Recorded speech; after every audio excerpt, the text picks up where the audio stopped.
Hello, chat.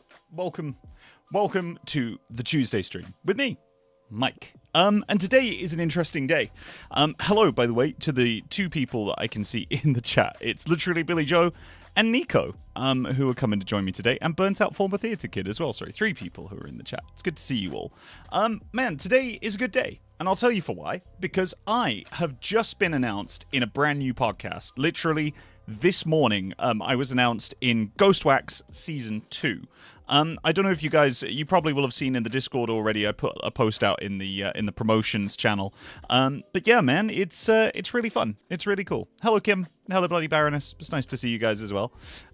So yeah, I was speaking to the director and the showrunner, Robbie, because I wanted to make sure that I actually got the details of the show right.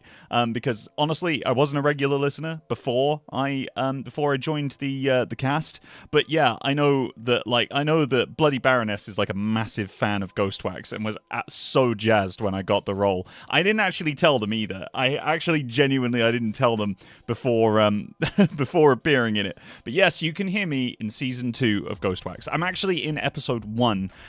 But a lot of people, I don't think, recognized that it was me until they heard the credit roll. So if you can spot me, well done to you. And the thing about Ghost Wax is that it's actually been it's actually been around for quite a while now. It's made by a very small team in Minnesota. Sorry, I asked for some notes. They're in Minneapolis, Minnesota. It's all made from Minneapolis. And they told me that Ghost Wax is a fantasy horror series following the world of the last necromancer as he wakes the dead to uncover the circumstances of their deaths. So, if that sounds like a bit of you, I mean, I'll be honest with you, you guys are probably all Magnus fans, and if you guys liked the Magnus Archives and you're enjoying Magnus Protocol, you will probably enjoy this as well. It's a very similar kind of conceit, with a few interesting twists and differences that I think you guys will enjoy. All of Season 1 is available to go and see right now, to go and listen to right now over on Spotify and wherever you get your podcasts. So go and check out Ghost Wax and see if you can spot me in Season 2. But hello. Hello, everyone. Who else has joined? We got Reese. Hello, Reese. Hello, Lee, as well, 2 of my mods. First time chatting. Well, hello. Hello, Opilum6355. It's good to see you, man. Welcome to the chat. It's so lovely to see you here. The new Protocol episode. I don't listen to the Magnus Protocol, so feel free to talk about it, man. But I do not listen. I do not peruse. It's not my bag. So I am kind of hanging out on the peripheries. But yeah, so I'm in that. And also, I've got a couple of other potential announcements that are coming up because literally just today, I was told that I could be in a very well-known horror podcast, and they've sent me a script, but I don't know, so I can't say anything yet, just in case it doesn't go ahead. But I've got the script; it's in my hand, and yeah, I'm just figuring out what. Oh my god! Wait, what did I do? What did I do? You're the only one who wretched. What? Who wrecked? I watched Mike. What did I do? What did I do now? Thanks. Oh my god. What did I do wrong? Opalum? What have I done? Man, tell me. I would love to know. Didn't know Protocol had started up again. I don't know if it has. I don't know. Genuinely, I don't. But yeah, okay. Well, anyway, how are we, chat? What are we up to today? Hello from another festival. Man, it's good to see you, Tipsy Tippet. Always a pleasure. Oh, my mum's here as well. Hello. Hello, Mama Scamp. It's lovely to see you, as always. I was just gushing about the new podcast that I'm going to be in. It's a really fun one. It's called Ghost Wax. Nico is a person I've met. Oh, I see. Oh, I've got you. Oh, real nice. Real cool. Well, I mean, it sounds like you're already a lovely member of the community. So if you're over in the Discord, who recommended I watch your streams? Oh, I see. Oh, I've got you. Right. Okay. Now I'm starting to make the connections. But yeah, welcome. It's good to have you in the chat either way. We also have a Discord if you wanted to come and chat with these lovely people afterwards. I'm sure one of the mods will drop it there. Hello, Jem. It's good to see you too. Protocol is on a 2-week upload schedule. I got early access because I'm a patron. Ah, I see. I see. And yes, thank you, Sabine. Check out Ghostwax. It's very much worth listening to. I know that the guys, it's a very small team that they have. Like, it's a very small team of talent, and it's like a little podcast. So it's properly indie. It's been really interesting joining them and, like, playing the role that I have. I'm looking forward to being in more of it as well. So I will update you as more things happen. But yes, Season 2 has literally just kicked off, and I am in Episode 1. In fact, if you can spot me, like I say, I will be very, very impressed, because I think my character in this one is pretty cool. And if you haven't listened to them before, why not go and subscribe to one of their podcasts? Because if you hit that subscribe button, it tells other people that this podcast is worth listening to. So definitely go and do that. Just thought I'd check in with Mikey's Scamp. It's always a pleasure, Mum. Thanks for coming by. My friend has just finished her TMA-themed clue board. Oh, yeah, I saw that in the Discord today. It's actually really cool as well. Like, I was having a proper look at it earlier. It's like so in the UK, we call it Cluedo. I think in the US, they call it Clue. But, like, it's really, really fun. Like, genuinely, it's really, really cool. So yeah, if you guys haven't seen that already, head over to the Discord and go check it out, because yeah, it's honestly super dope. Spooky Specs, hello. I fell asleep during the last stream, and I can't promise it won't happen again today. Good. Okay. Well, I'm glad that I can be your nighttime watching, and thank you very much. Also, one of the writers, Stephanie Olsen, has written a book, Still Chosen. Oh yeah, I was I recording with Stephanie the other day for another podcast? I might have been, actually. I might have been, because that name rings a bell. I was in a recording session late Sunday night with a podcast that I can't talk about yet, and like there was one person in there who was saying that they were a writer and they've written like several books and all of that kind of stuff. It might have been Stephanie Olsen, which is really good. Femme Fatale, hello man, welcome. Oh my goodness, it's been a little while. How are you? Anyone who's procrastinating on Ghostwax, don't put it up any longer. Wow, Sabine is like properly on board with the Ghostwax promotion. But yes. So like I say, I've got a lot of podcast news that's coming up for shows that I am going to be in. One of them I recorded with on Sunday night. Another one I'm going to be recording either tonight or tomorrow night, and that will be coming out next week, which is honestly kind of wild that they're doing like a 1 week turnaround on the podcast. Like I say, I can't mention any names because I haven't been announced in anything, but that will be coming. Welcome to the Brass Eagle. That's going to be coming out later this year. I heard your voice working goblins. Oh, thanks, man. Thanks for listening. What did you think? I know it was only a teeny weeny little role. I auditioned for loads of roles, and they gave me like a little cameo role, which was very nice of them, to be honest with you. They didn't have to put me in the show, but I'm very glad that they did. Hello, Milo. Another one of my lovely mods. Hello, how are you doing, bud? It's always nice to see you two. Milo has been out at Narcon recently and has been sharing so many pictures that make me just like hella jealous, if I'm being completely honest with you. Like, I would love to go to a convention like that. It looks like a lot of fun. So yeah, I can't wait to listen to the new podcast. Honestly, man, I can't wait for people to listen to them. Genuinely, I can't. Goblins is a load of fun, by the way. That is also out if you want to go find them over on Spotify or wherever you get your podcasts. But yeah, Mike's got a roster of podcasts that I got to catch. Yeah, it's true. I mean, at this point, like, including everything that I have been announced in, I've been in 14 podcasts to date. Plus, there's another 3 which I haven't been announced for yet. Plus a potential another 1 which I might appear in. Maybe some point at the end of the year or something like that. So I've been in, including all of those, I will have been in 19 podcasts, which is like, I think that's a respectable number. I think that's a respectable number. And I feel pretty good about having that as a roster. It'll be 20, because I was in talks with another director the other day who said they really wanted to get me on their podcast. And yeah, like I've got potentially another one that I need to go and record with, and I might be flying abroad to go and do that recording as well, which would be really, really fun. So it might, by the end of the year or potentially early next year, be 20 podcasts that I've been in, which definitely is not like, it's not David Alt or like, like any of those kind of people level of podcast stuff. It really isn't. But I think the 20's a pretty respectable number, isn't it? Like 20's pretty decent.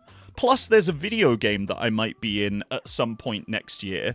But again, that's unconfirmed because I'm still waiting to hear back on it. But provisionally, someone said that they might be able to get me a vocal role in a video game. And I think it's probably going to be a small one, but I cannot tell you how excited about that I am, because like I have wanted to get into video games for like the longest time. Like I really don't care if it's like a big role or a small role or whatever. I have always wanted to be a voice actor for a video game. And yeah, like I say, there was one person who said they might be able to get me into a video game. There's a lot of maybes, a lot of probablys in that, but like, yeah, that will be a lot of fun if it happens. So, Goblins is a hoot, Imogen. People were very excited about Jelisar. Oh, Imogen's here as well. Hello, Imogen. How are we doing? Good to see you. But yeah, no, Goblins is really fun. It was actually nice, to be honest with you, to record with Tim Meredith, and Imogen was also in the recording session as well. Like, it was. I've never recorded with Tim, and I don't think me and Imogen have been in the same booth together. Like, Imogen and I have been in podcasts together, but I don't think we've ever recorded simultaneously.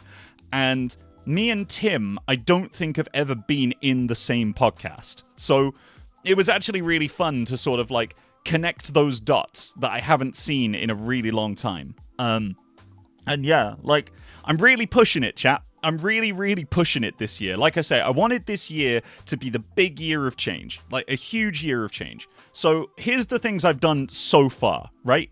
I have applied to, I think, 20 different voice acting agencies. All of them have rejected me because it turns out that getting an agent and agency representation is really fucking hard.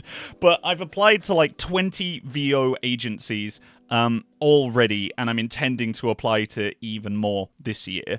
I've applied for over 100 vocal roles, I think, at this point, across all of the platforms that I have been on, because I've really been pushing hard to try and get into more stuff.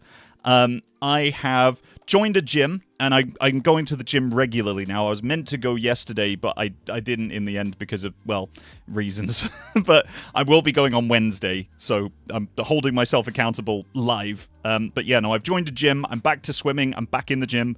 I have been in just so much pain recently because I had a taster session with a PT, and genuinely I hurt for 4 days after that. So that's another thing that I've done this year.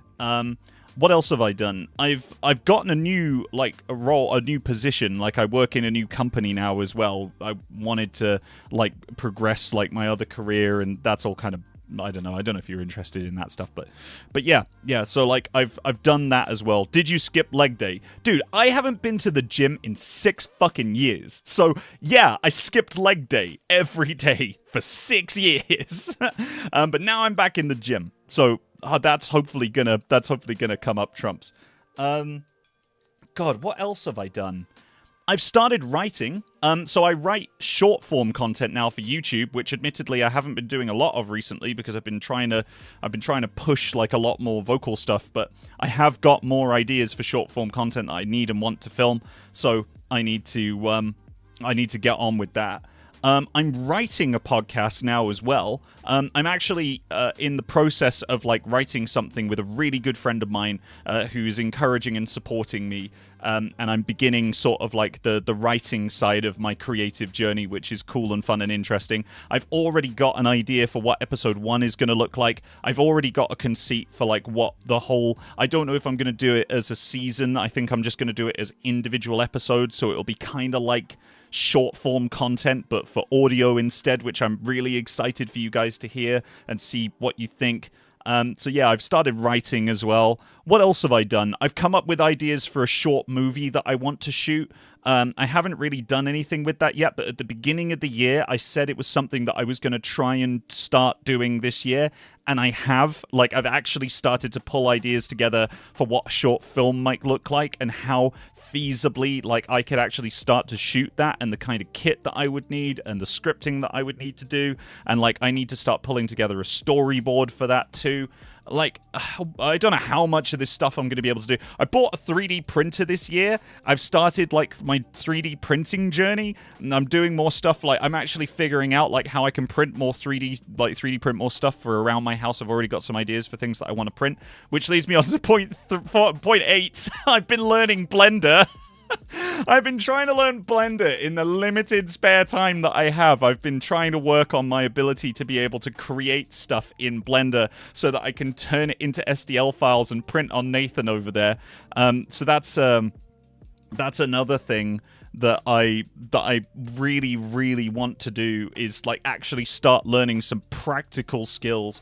I've started learning how to code as well. I've started, like, very softly, but I've started learning Python.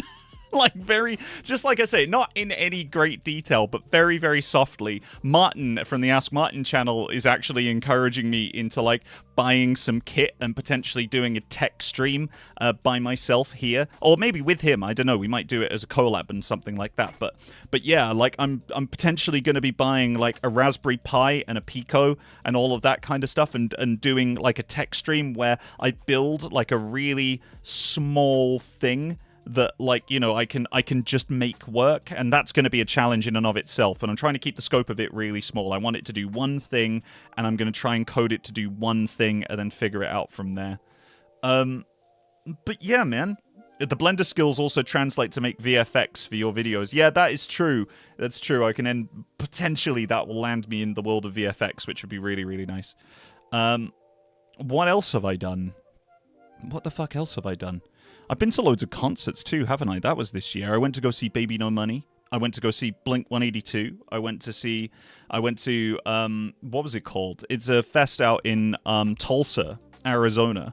Where I went and saw a load of bands that I never ever thought that I would see, like Sublime were playing there as well, which was unbelievable. Seeing Baby No Money live, that was a big highlight.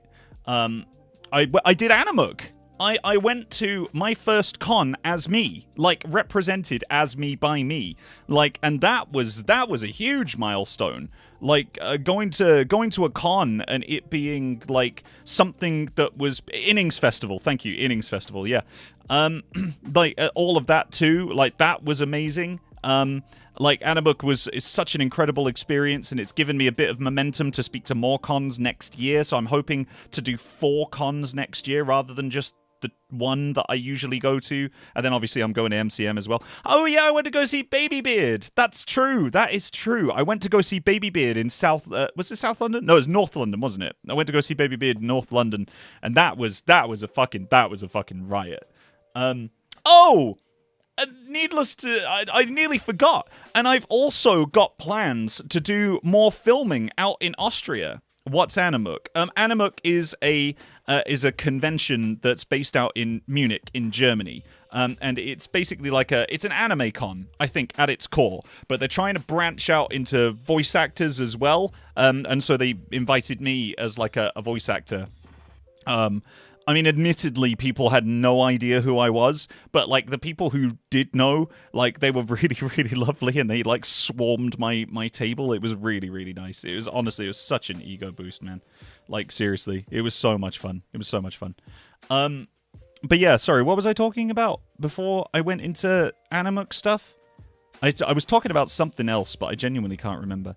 The Mikey Scamp shirt Robin got me from Animook is insanely comfortable. I'm so glad, man. It took me so long to work out merchandising and sales. Like, honestly, I spent days just trying to find a vendor to make sure that the quality of it was good, to make sure the quality of the print was good, and then obviously to do the prints. And I've learned more about t-shirt printing this year than I think I would ever need to know for the rest of my life. So, like, yeah, I've got, oh yeah, filming with Us Idiots. Yes, of course. Yeah, that's right. So yeah, we've also got plans for, We've also got plans for like next year and me filming in Austria to pull together another cosplay, but this time a little bit different.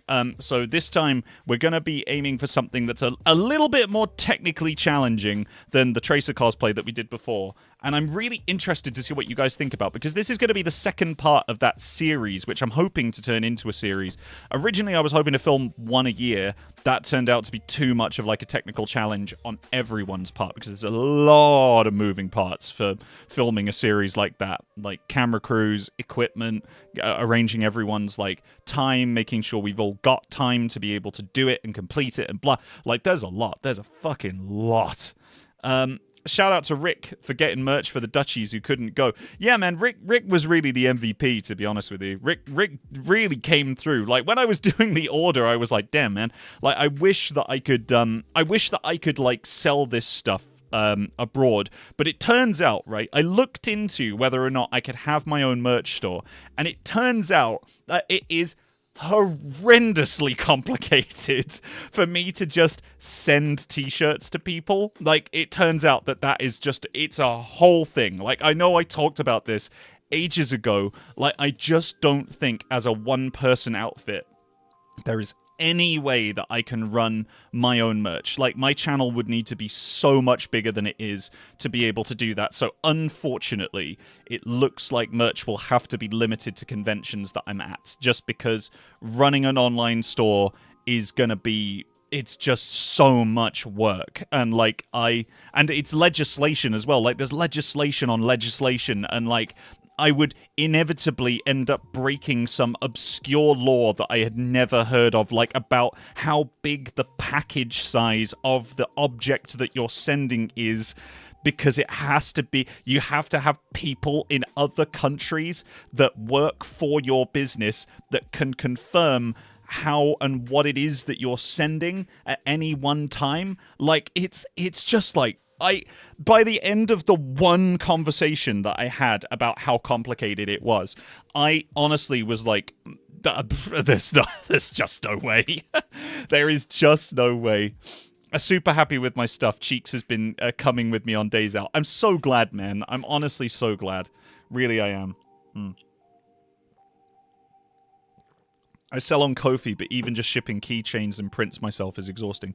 I mean, yeah, like, I could do keychains and prints, maybe, but like, when it comes to larger items, like t-shirts and stuff like that, it's just like, it's a whole fucking world, man. It's a whole fucking world. I mean, Specs, for those of you who don't know, was the artist who actually created the designs for my t-shirts that I sold at Anamuk.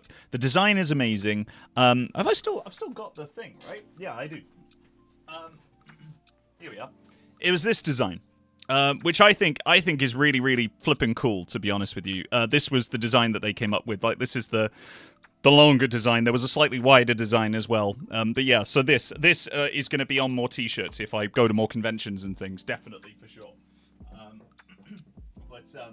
But yeah, man, like, even just selling t-shirts, is wild. Hey, Crawling Chaos, how you doing, man?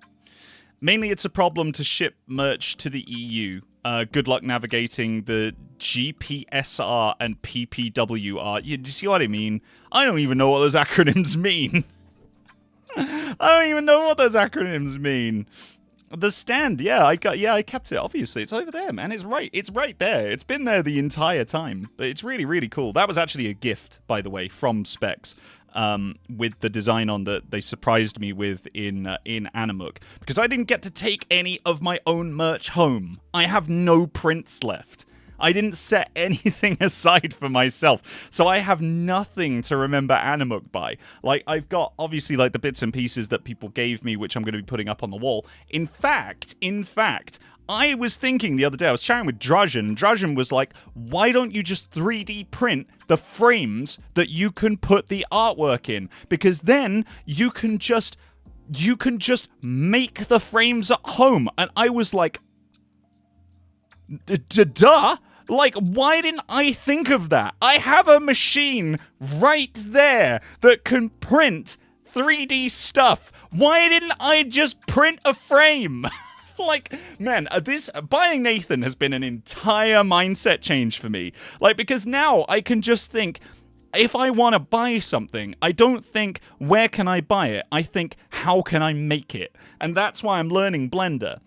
Because I want to learn, like, basic shapes and basic measurements so that I can print, like, just a rectangle that is big enough to fit, like, all of the stuff in that I wanted to fit. And, like, all I need to do from my side is, like, measure it, so I've got a measurement around the perimeter of each of the things that I want to make, then fucking design it and print it.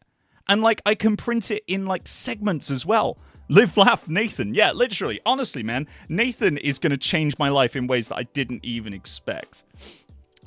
You can put up the print that I gave you at MCM. Yeah, I've got them all saved. I've got them all saved. Like, literally, they're all in the other room. I have prints of stuff that I haven't had on my wall ever. Like, and I'm talking about from when I used to stream on Twitch. Like, and that was so long ago now. Like, it's actually baffling to think that the Gary Catman series, which was the series that I did when I was playing Skyrim, it was one of my best known series. It was one of my best performing series as well. That show was coming up to 5 years old now, I think.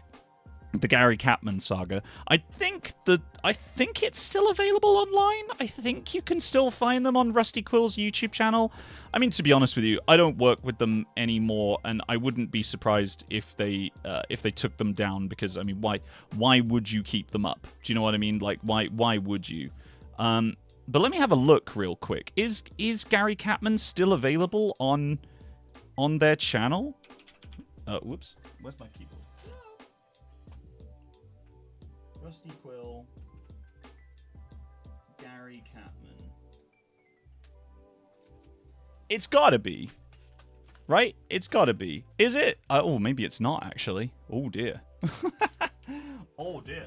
Oh, no. Am I about to find out? Am I about to find out that my biggest gaming series has been lost forever to the annals of time? Is that true? Oh, no, it is still there. It is still there. Yeah, man, everything is. All the way back to episode 1. Wow, man, I look so different. Honestly, man, that's crazy. That's crazy. Do you guys want some nostalgia? Do you want that? We could look at this if you want to. Do you want to see, like, me in my old streaming days? For those of you who have, like, only been watching me since I was on YouTube, which I think there's a few of you now. I don't know if there's... I don't know how many of you there are, actually. Right, let's have a look. Whoops. Hold on. Gary Catman. Rusty Quill. Gary Catman. Here we go. The Gary Catman series. Right, here we go. Man, this is going to be a huge throwback. Man, what am I even promoting here? Damn, man. Right, check it out. Check it out. Here. So this is it. This is the old streaming channel that I used to inhabit this space like so much, right? This is me. I can't believe it. We're back from like a million years ago. Hold on, if I pause the music, check it out. Again, I've lost so many matches. Oh my lord. What am I talking about? Let's do our best. Here we go. Oh yeah, no, this is the preamble that I used to do. Oh man, I forgot about that. I used to do a preamble, which was like I used to do like a preamble before the thing went live so that you guys would have like some extra content. But wait, hold on. This is Valorant though. Isn't it? Did I play Valorant and then just start playing? Wait. Hold up. A fish. It was a platformer. It was about a robotic fish. Oh my god, and I'm talking about Super James Pond. What the actual fuck? That could extend its middle and reach really high places. Yeah, man, I'm playing Valorant while talking about a video game from the era of like the SNES. That's absolutely crazy. That was essentially the conceit. Yeah, man. Did I start playing Skyrim just because? Did I? There's no way. There's no way. Did I not plan this? It works. Hey, it works. Chat, it works. Yay. I'm here because I like hanging out with you in the chat. Would be looking for a void screen. Oh, you're very lovely. You're very, very lovely. Thank you for saying that. That's very, very kind of you. Oh. Right. Chat. We're playing Skyrim now. Oh my god. I'm so sorry for wasting like half an hour of your time. That's 25 minutes of me going to get tea. Oh.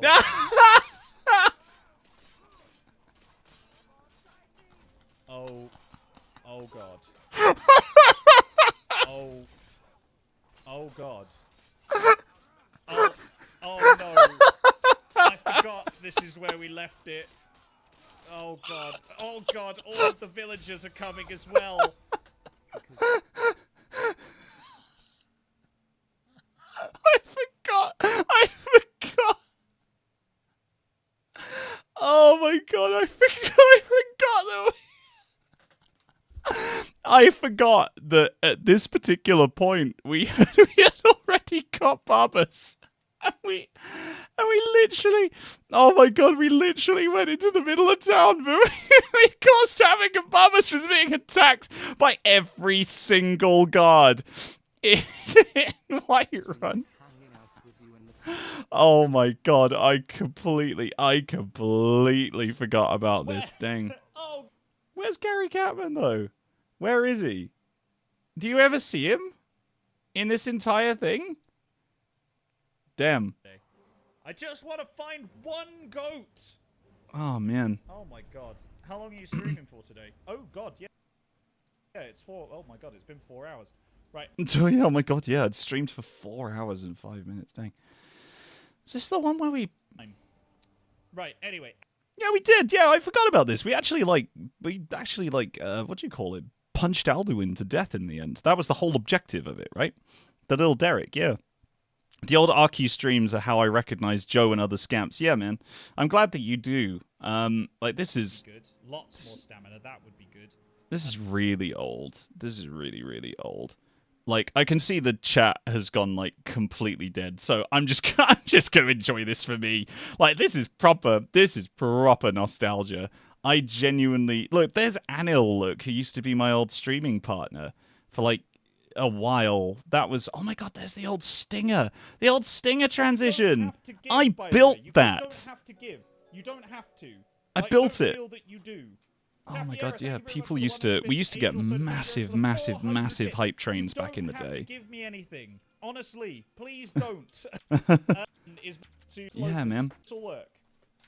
Pause the music. Where's the Stinger? Boom. Hopefully yeah, I built that. I built that in After Effects. Man, damn. Yeah, we used to get huge hype trains. Like, huge hype trains. There he is! If you had superpowers of some description... It's Gary Catman! Who would be the one person that you told, or would you keep it all to yourself? Oh my god. Who the one person I would tell is. That's incredible. I know already who the one person that I would tell is, and that's Frank.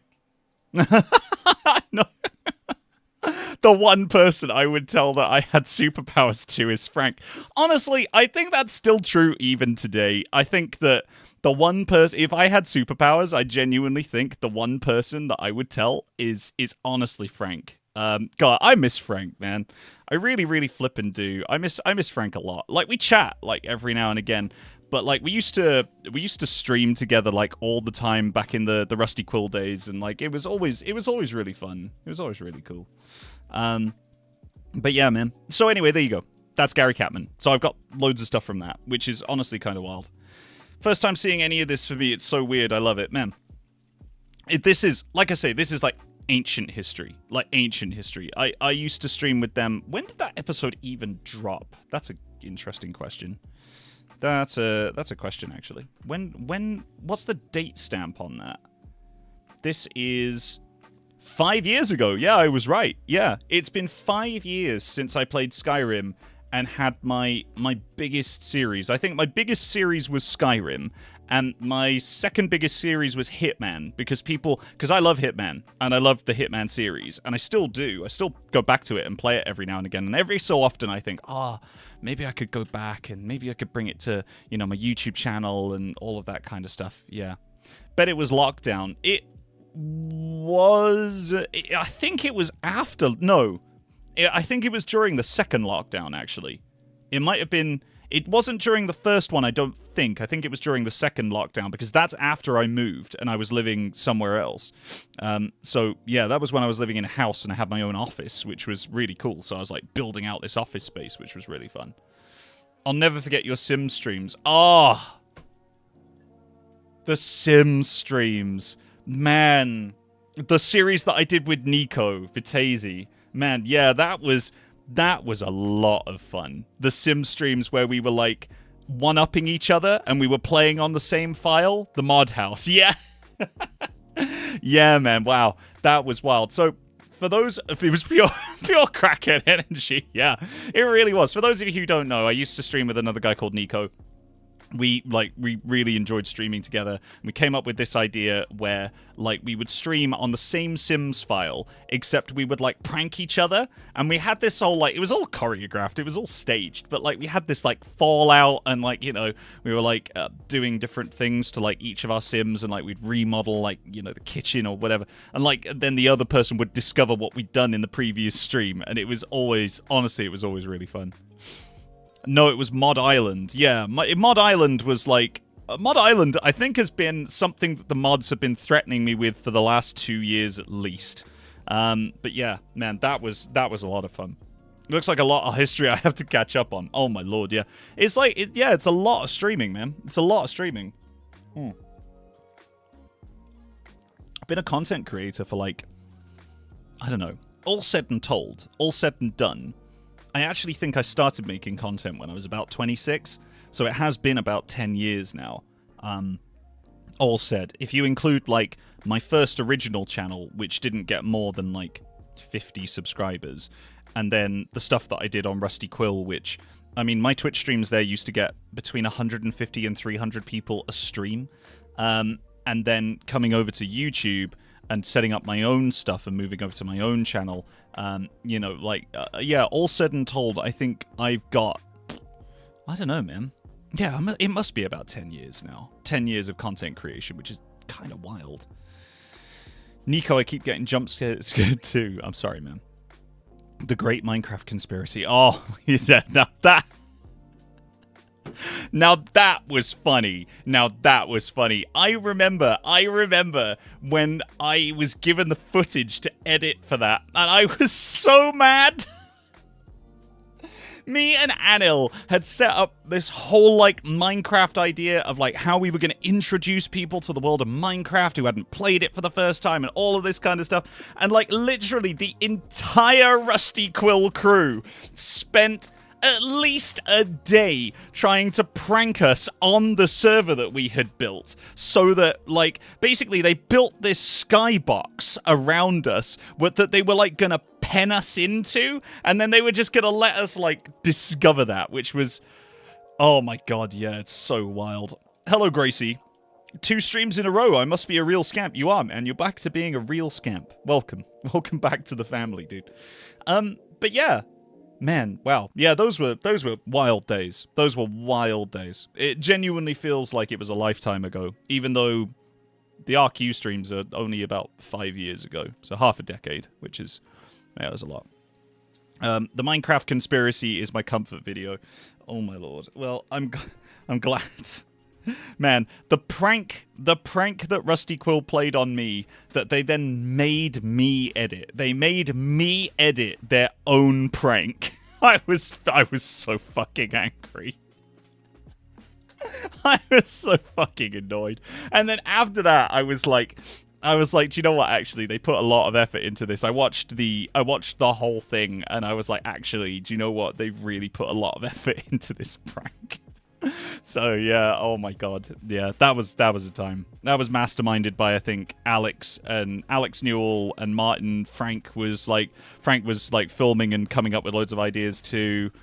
I think there were some other people there as well. Those are the ones that I remember. But yeah, man, it was wild, dude. It was wild. But anyway, that's probably enough yapping for now. Chat, should we play some... You want to play some games? You want to play some video games? I've got... Today, do you know what? I was genuinely thinking today, do I start a new World of Warcraft hardcore character and we just vibe and play it together? Like, that was one of the ideas that I had that I floated in the last stream. I was like, do I go back to Baby Steps and play more Baby Steps? Because really, I should probably finish Baby Steps at some point. Maybe I should just do it and just get it done. I don't know. I don't know how much of Baby Steps there is left, or if you guys still want to watch it. I've got no idea. Arky feels like 10 million years ago, and it's still real. Yeah, it does. It's true. Yeah, it's true. It does feel like about 10 million years ago. And so, yeah, I thought, you know what, actually, let's play some more Tavern Talk Stories, Dreamwalker. Because I genuinely have not stopped thinking about this game since we played it. I actually haven't. I actually can't get it out of my head. I'm ready for some WoW hardcore questing. Fine. Well, maybe we'll do that then. Maybe we'll do that. So happy you're here, Nico. I'm happy that Nico's here as well. The RQ stuff is the reason why I found myself here, to be honest. I binged more of the content with you and Anil and resonated with your energy so much, and then found you here, man. Well, I'm so glad you're here, dude. I'm so glad you're here, and thank you. Thank you for sticking with me. Yeah, like we've got a really cool crowd here. I really like it. It's really, really nice. It's a good vibe. And I'm glad that you guys support me and the things that I do. I mean, admittedly, like in recent days, it's become a lot harder to carry on doing the things that I'm doing. I'm really trying. But like, yeah, it's just been, there's a lot of stuff that's going on at the moment, and yeah, streaming is something that I have been doing for a long time, and like I really enjoy the community that I have here, and like I don't want to stop doing it, but certainly it's harder now to continue doing it, if that makes sense. So I keep trying, man. I keep trying, and I will keep trying. I'll keep finding time to stream on Tuesdays and Sundays. But yeah, like I say, it's just very difficult sometimes. So yeah. We're all here and super cool. Yeah, it's true. Yeah, it's true.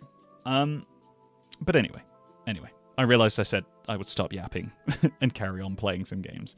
And here I am, continuing to yap. So, let's go play some games. Right, chat. Today, we are playing Tavern Talk Stories Dreamwalker. Which, like I say, I have not stopped thinking about this game since I picked it up the other day. Honestly, this is like... It's one of those games that, like, you know when you can't stop thinking about a game that something is just right. And there's something about this game that I really resonate with. I know that a load of you guys have gone and picked up this game on the back of me playing it, which is amazing of you. I know that a load of you have gone and wishlisted it on the back of me playing it here, which is also really good. The best way that you can support these creators is first to hit the like button down there, and secondly to go over to Steam and just press wishlist, because wishlists really help to push smaller creators' content. So if you like this and you like this game, go and hit wishlist on their Steam profile. I can link it if you like, or maybe one of the mods can link it so that you can go and find it. And yeah, go give it a go, because even if you can't buy it, that's absolutely fine. Just hit wishlist, watch the trailer, tell them that you love them, send them my love, tell them you came from me, and yeah, we can hit it up together. Right, so we are on Chapter 4, The Secret Mirage. I saved just after I got off stream, so we are literally at the top of the chapter. It's so loud I'm crying. Is it? Is it really loud? Sorry. Oh man, come on guys, I rely on you guys to tell me if it's too loud. I apologize. The music is hella silly. Oh, I thought by silly you meant it was just silly music. I didn't realize that you meant it was loud. But, okay. I turned it down a little bit. Is that better now? Real Idol is, realize it's like an emotional edit of Mike. Is it? That's, oh wow. Amazing. It's so loud I'm crying. No, just the music. Okay. Oh, thanks, Reese. I appreciate that, man. Is that quieter now? The Steam link. Yeah, man. Thank you. Is this more tolerable, or is that now, or are you going to say it's too quiet now? Because this is what always happens. Everyone's like, no, it's too loud, and then I turn it down. Everyone's like, no, it's too quiet now. I can't hear a single fucking thing. Well, I mean, I'm just going to assume that it's fine. I haven't been here in so long that people are calling me idle again. Yeah, I know, man. It's, but to be fair, I mean, I've skipped a load of streams recently, so I get it, man. I do. It's perfect now. Okay, alright, fine. Brilliant. If one person says it's perfect, then I'll just stick with that. Okay. Here we are, back in the tavern. And it's Kia, who originally we were thirsting over, and someone asked me to do Gordon Ramsay as the voice. And I'll tell you what, chat, I gave it my best. I really, really did. I don't think I can continue doing Gordon Ramsay for this character. Also, I don't think Gordon Ramsay specifically is like an accent or I know Gordon Ramsay is a vibe, but you know, fair enough. So I think instead, I actually asked someone who said that they couldn't make the stream today. So I asked them what they wanted me to do, and they said they would like to hear a French accent. So I apologize immediately to all of France for what is about to happen. Much like Australia in the last stream probably got me demonetized. I apologize. It's going to be awful. I will try my best. Gordon Ramsay is a lifestyle. That is true. But yes, time for Mr. Voice Actor Man to start doing voices. It's true. It's true. But yeah, so here you go. This is my best French accent. I'm going to have to think of like Team France from Animuk when I do this. Howdy, Mr. Fish. Oh, I have missed you. You got to tell me all about your adventures. And hello to you too, Brianna. I don't get a howdy? Pardon. Howdy is reserved for me and my very closest friends only. Like the fish hanging on my wall. Or maybe this crack of light that's appearing through here. Ouais. Okay. It is not just a fish on a wall, it's Mr. Fish. We're best buds. So, what do I have to do to become a very close friend? I am sure you will get it right quick. Anyway, how was your trip to the hidden tomb? Did you find a suitable rebirthday gift for Cain? Ouais, mais non. But hold your horses. First off... Oh! Look who's back! Check it out. I made a friend. Another one! I should start charging a friend introduction fee. Good to see you again, Miriam. Likewise, Brina! Did you two meet on... I'm telling the story. Of course.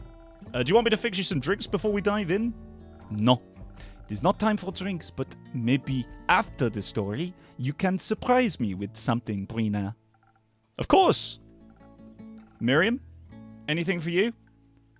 I wouldn't mind a drink. In fact, my throat's rather dusty. Do you have anything cold and sweet as a countermeasure? The art style's so beautiful, it really is. Of course, I'll swiftly prep something to wet that dry whistle of yours. That sounded wittier in my head. we slay. Right, okay. So, let's check. No, not the pause menu. Let's check what they wanted. So, in the log, which I can never seem to find, they want cold and sweet. Interesting. What is cold and sweet? Well, that's hot. Is this cold? Cold and enchanting? Alluring sweetness? Forlorn hubris! Of course it is. Granny Mike is canon. Abso-fucking-lutely. Abso-fucking-lutely. Right, okay. This is a brand new drink, actually. We've not made this before, so... Right, we need -1, 2, 2, 0, and 1. So, how do we get there? That is an interesting question. Well, that gives us the -1. But where is the 2, 2 coming from? Because we've got to get... I see. So this new liquid gives us +2, -1 from the top shelf. Interesting. So now we just need to get the 2 and the 1. So how do we go about doing that? What gives us that one? This gives us that one. But then that would counteract the -1. Curiouser and curiouser. That gives us 1 to the one we don't need. Here's to the ones we don't need. Although, that being said, so that one gives us... Okay, hold up. Maybe... Okay, we'll pull one out here like this. That gets us 1 there. Then there was 1 here that gives us -1 on the bottom. Yeah, this one. So if we just fucking chuck that boy in there. So now we've got the... Now we just need the bottom one to go down. Is there... Which one was our bottom boy? This one was our bottom boy, right? Hey! Man, do you know what? I'm actually getting good at this, I think. I'm currently very secretly drawing an attack for Mystic Mango. Are you actually? Damn, man. Right. We can send this one along. This seems like... This is the vibe, man. This is the vibe. Voila. My breeder. This is quite the concoction. I reckon you practiced in my absence. I reckon you feel quite refreshed. I haven't felt this refreshed since the last time I left your tavern. That's 2 compliments in 1. Blimey. Don't push your luck. Okie dokie. Is everyone ready? Set the scene. Me, Kia, adventurous, cute, charismatic team player. And Rhea, badass. Please don't call me that. Okay, Grumpy Pants. I've been trying to come up with a good nickname for Miriam. She's too picky. Oh, if you just told me your first name, I'd find a much better nickname, you know. First names are very precious to Mida. Mida? They only share them with the closest kin. Oh, fine. Mary will do for now then. Fine! Also, may I say, we are close. We've even got matching friendship bracelets. Look. And I don't hand these out to just anybody. They are reserved for the most special people. Oh, yes, the bracelets are also excellent craftsmanship. The knots would likely last through multiple encounters. Pardon? But that is maybe. But be that as may, I can't change the admittedly unfortunate fact that we met him days ago. You sure you are hard to satisfy? I certainly think of a few easier ways. Blimey. Think they're gonna fuck. We are definitely circling back to this conversation later.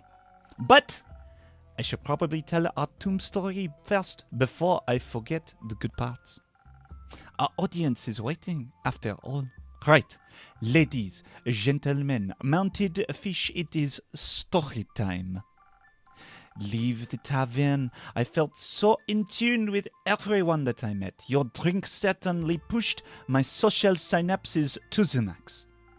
Which was most useful immediately. When I got the harbor, I realized that I hadn't brought any money. Totally on purpose, of course. But the sailors were so friendly, they offered me passage in exchange for a few stories of my adventures. I have to agree, adventures make the best payment. Right. Plus, you can't lose stories like you can lose coin. Well, unless you get amnesia. But that is a whole different problem. So, anyway, we are sailing across the sea, all sharing tales like that time I taught the fish how to tango, or when I turned myself into jello to escape from a prison cell. One of the sailors lost a leg and found it again 2 years later. I mean, I had so many questions about the logistics, but I figured it would have been rude to ask. We arrived, still cracking up over that one sailor's tale. He'd been love-cursed by a witch, but the first thing he saw was a tree, so he ended up falling in love with the tree instead. Ha ha! Okay, that is kind of hilarious. I know, right? They had a beautiful relationship for 15 years, with all the ups and downs that life has to offer. In the end, the tree wanted to explore new things, and the sailor understood. I totally get that. Better to leave on a high note, as I always say. Me. Same with our trip, actually. No tearful goodbyes when we reached port. I made sure to keep it good vibes only.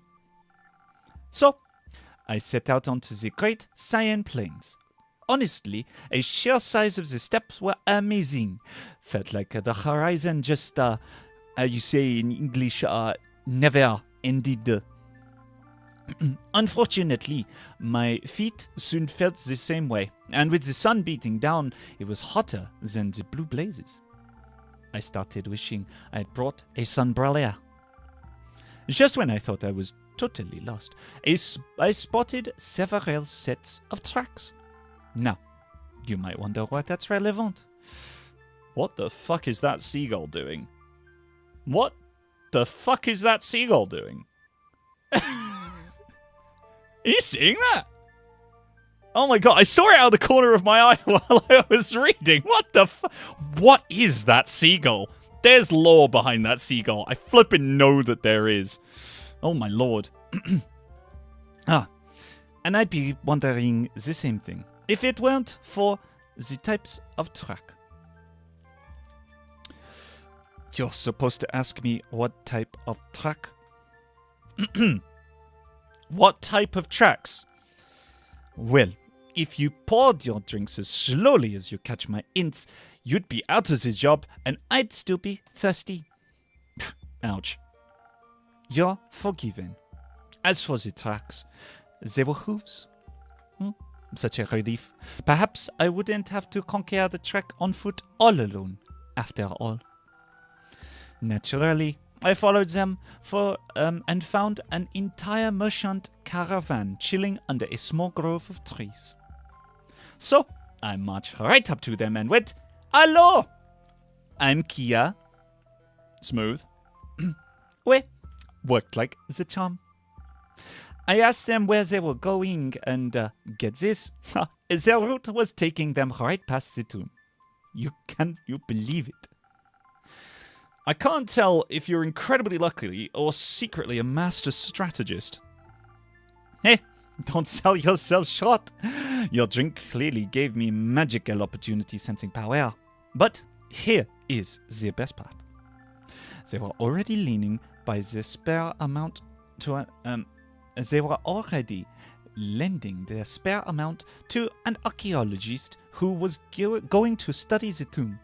He was kind enough to share it with me. First, we did was create rhyming intros for everyone. His name was Corvang, so he'd go, "What's up, gang? This is Corvang." Then I filled him in on my mission to find the perfect rebirthday present for Cain. Corvang was convinced the tomb would be loaded with treasure, so he called it his dream project and got all animated about it. However, it was adorable. Sounds to me like you found a kindred spirit. Guilty as charged. The whole ride was a bit of an enthusiasm contest. By the time the sun was sinking close to the horizon, we started seeing this oddly symmetrical shape in the distance, and we knew it had to be the tomb. And, I kid you not, that is when things got super weird. How so? The tomb shape on the horizon was constantly changing. Was probably a mirage. You're a mirage. So I'm an optical illusion caused by light rays bending through layers of air at different temperatures. Ouais. I'll take that as a compliment. As you should, you little mirage you. But We figured it was probably a sign that we should rest up after traveling through the heat. So we, very reluctantly, made camp. The sun hadn't even fully disappeared, and everyone had already passed out. Sensible. I crashed pretty hard myself. Ah, you should have camped with us. You could have had an amazing captured sesh. Kia, remember, we didn't know each other at that point. Ah, right. Ha, merveille. Bon. But not for much longer. So, first light hits. We are already back up. The merchants thanked us for being awesome company, and we thanked them for the ride. Just gratitude flying everywhere. Then Crovang and I made a beeline for the tomb. It took us no longer time at all. He buzzed around getting his notes sorted, and boom! Ha! We were all set. I scanned for enchantments and was surprised to find that it didn't have any. Or they hid them well enough from you. In all fairness, I did the same. Nothing almost suspiciously so. Seriously, right? Who builds a tomb and just leaves it in front of the front door open? Amateurs these days, I tell you. By the way, the air in there, like breathing through ancient socks. My head was all fuzzy after just a few steps inside. Crovang was leading the way, and clearly he had done his homework. Dude was walking through the passages like he'd been there 1,000,000 times. And by the dragons, the commentary is carving that shimmering good, this speck of dust. Oh, don't quiz me on it, though. Oh, it was a full gift hunting mode. After a while, Crovang wanted to take a sec to document his discoveries, so I took it as my cue to start exploring solo. So, lucky for me, Crovang even pointed me towards the main prize, the tomb of Yamantha Galas, Tuat's legendary champion. But I have to admit, the second Crovang wasn't there to guide me. I was wandering about that maze like a lost puppy. And I swear, whenever I look back, the path behind me has changed. What do you mean? It's hard to explain. It felt like someone had redrawn it from an old memory. Sounds like bad level design. Toots. Took me forever before I stumbled across the tomb. It was super creepy, which was to be expected. I found it beautiful. All that symmetry, those gorgeous artways. There was something meditative about. But so unoriginal, death-themed, fine. But must every wall be bones? Felt like they used a tomb decorator template. And the goo was definitely a bit too much. And you don't usually see fish bones decorating tomb walls. Shh, not in front of Mr. Fish. Regardless, you have to admit it was some quite unique touches. That silver longbow resting on the grave was rather gorgeous. Of course you'd zero in on the shiny weapon. Guess you didn't read the inscription on the grave then. It was written in some ancient gibberish. Lucky for me, it was covered in Professor Crovang's mobile classifications during our trip on the caravan. He specifically warned me to not touch the bow or the arrow, or else, and I quote, a grave misfortune would befall me. Oh, wow. Oh, he's about 200 years old. Not quite. I think he just talks like that because he spends all day buried in ancient manuscripts. And he told me about the poem, which was part of the inscription too. Would you like to hear it? Well, you're going to tell us anyway, aren't you? But in fact, yeah, I'd like to hear about the grave misfortune that I narrowly avoided. That is my girl. Okay, here it goes. The bow that knew no mercy, save for love's cruel design, struck through the heart of Medea to bind her soul with mine. Haunting. I know, right? I heard about this from another patron, actually. It's the legend of Yamantha Galas. Her arrow accidentally hit her own lover, right? Oui. That is the one. Glad to see I'm not the only adventurer in here with a little education. Well, color me impressed. A little more trust in my abilities, please. Speaking of, it is probably time to address the elephant in the room, or rather, the three-headed chimera. Oh yeah, I was wondering when you get to that part. I wanted to keep our audience on their toes, you know. Plus, it's always nice to set the scene before diving into the action. I appreciate the attention to detail. I can picture those fishbone-covered walls perfectly. Ah, there you go. See, now, picture Miriam right in the center of the room, frozen like a mitre-shaped ice circle, getting verbally torn apart by the chimera's insults. Well, that's definitely not what I was expecting to happen next. Tell me more about it. Tell me more about it. I was just minding my own business when this monster emerged out of nowhere and started calling me all sorts of horrible things. Don't call me a monster. It was just protecting the treasure. Ha!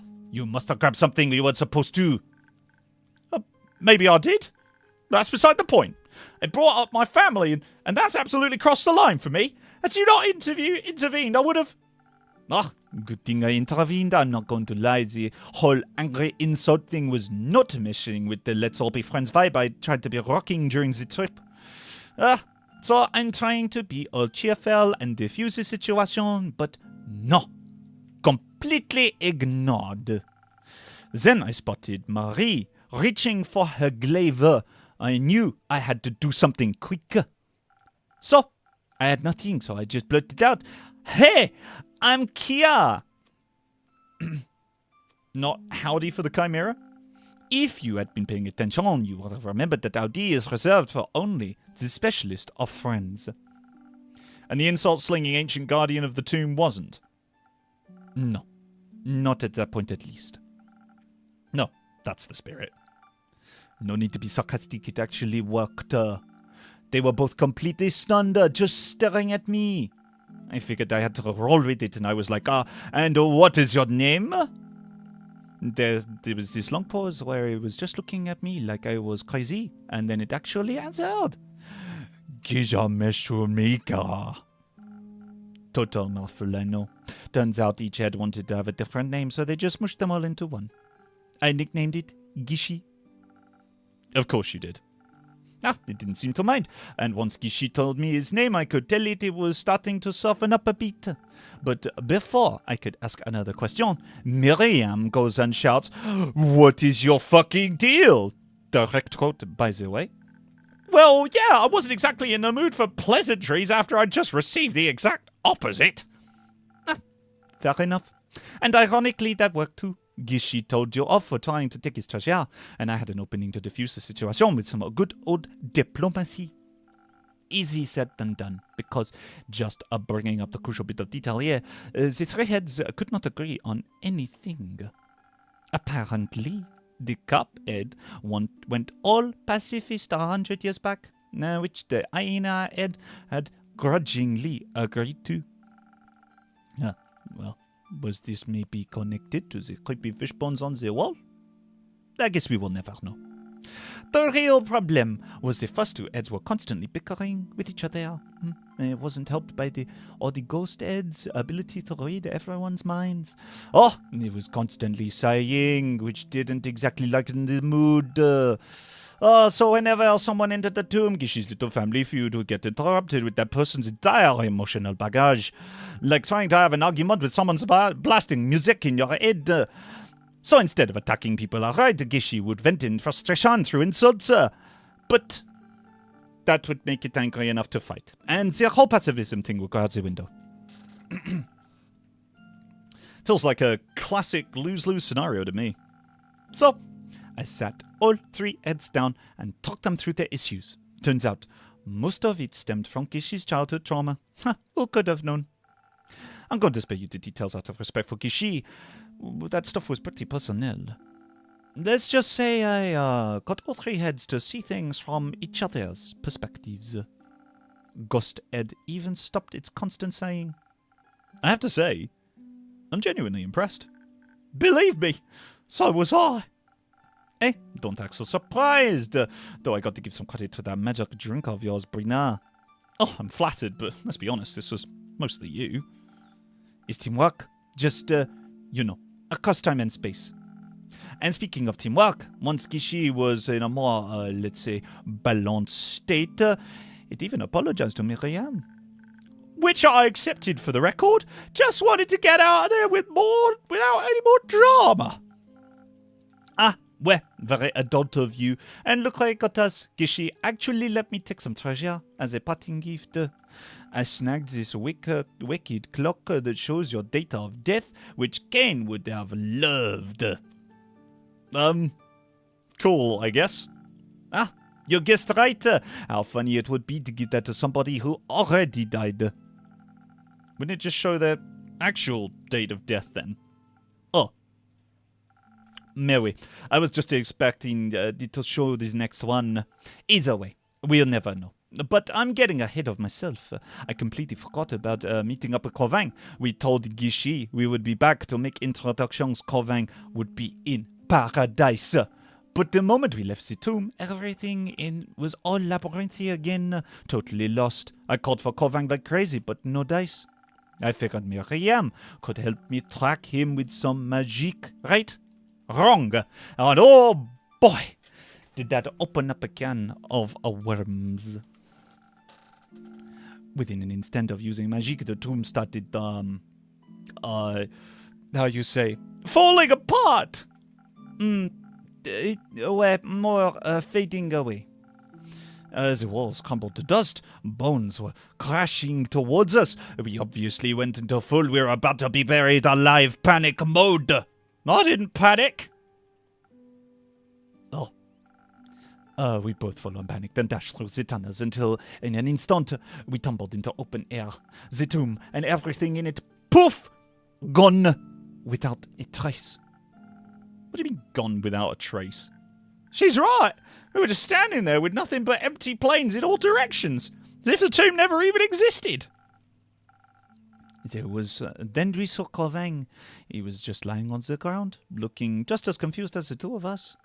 We helped him launch straight into the massive Q&A session, except everyone had questions, and nobody had answers. And good news, Gishi made it out too. A few minutes later, it slid through the sand like a giant sandworm. And then came the real downhill. But before we continue, I'd love a drink first. I feel as if I can't decide what to get.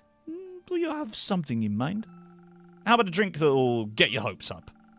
Might help with the real downer? Mais oui, perfection. You're a mind reader. I'll get right on it. All right, chat. We're back to making booze.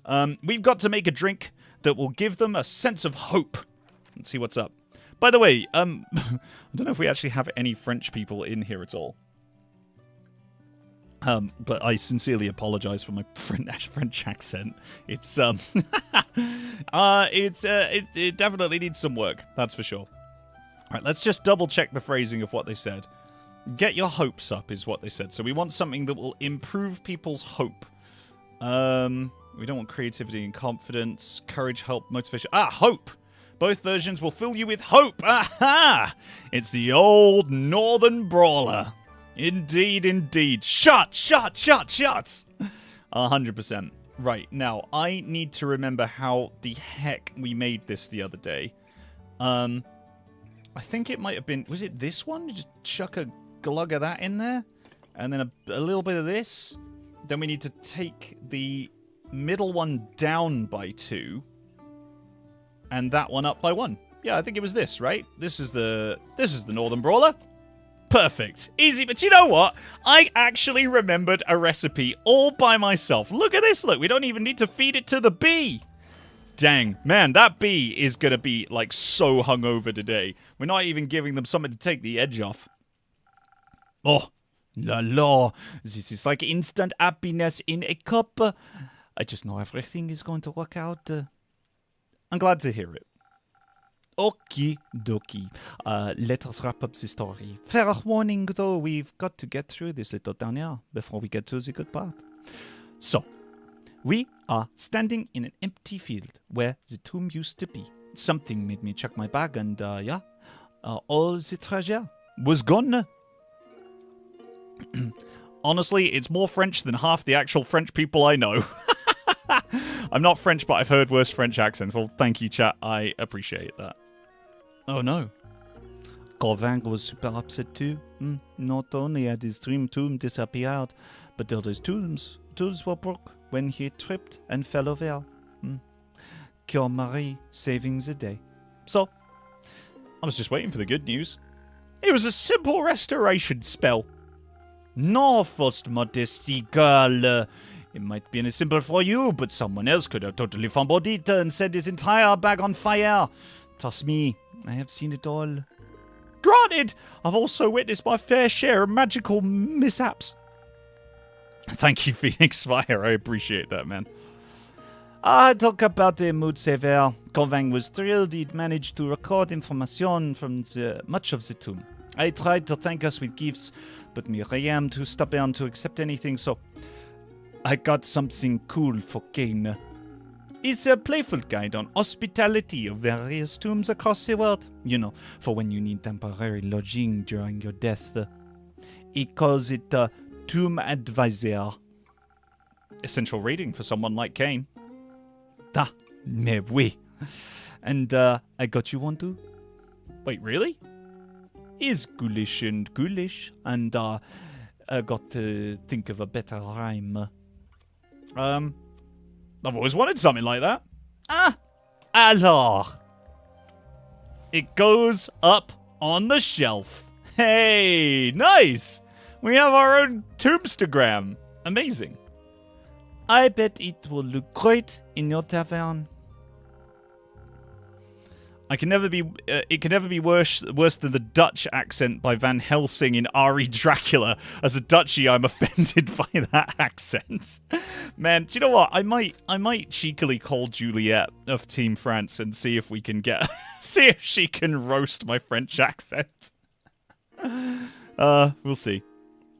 Eventually, Corvin had to head off, so we said our goodbyes and parted ways. What about Gishy? Ouais, Gishy was, he was sad that the tomb was gone because, what is he supposed to protect now?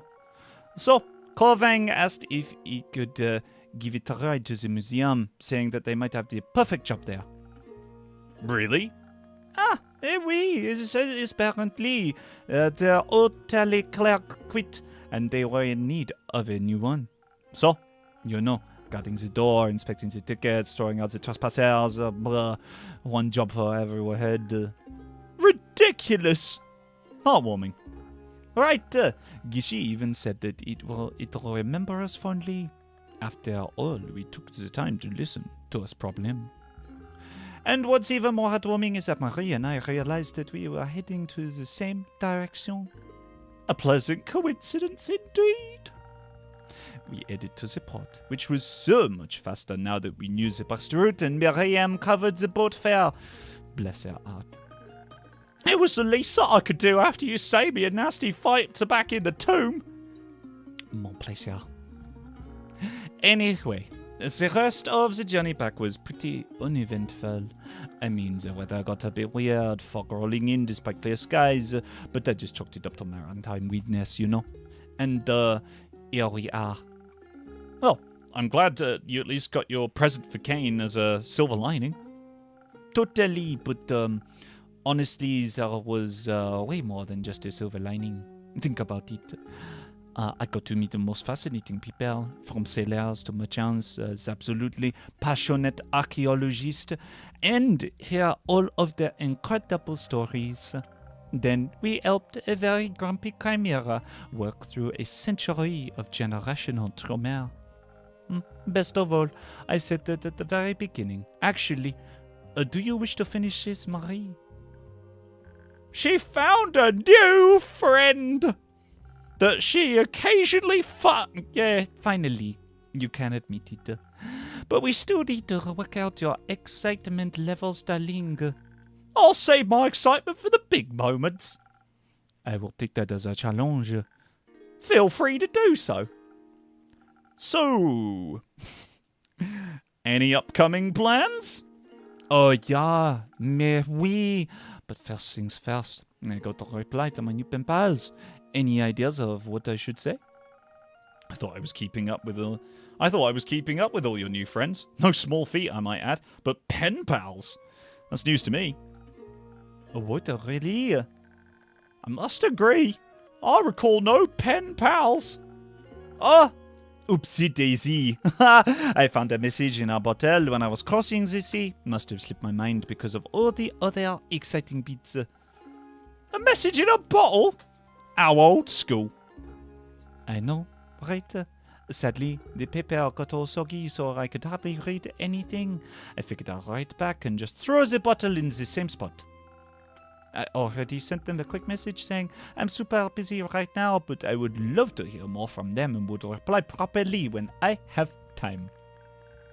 Kia, you don't need to send a preliminary reply message in a bottle. You could just reply when you're ready. No, but I thought doing so was pretty courteous of me anyway. Oh, by the way, I wanted to give them this address, since I figured I'd come back here anyway. I hope that is cool. Of course. How do you know your replies will reach them at all? Are there any clues about where they're located?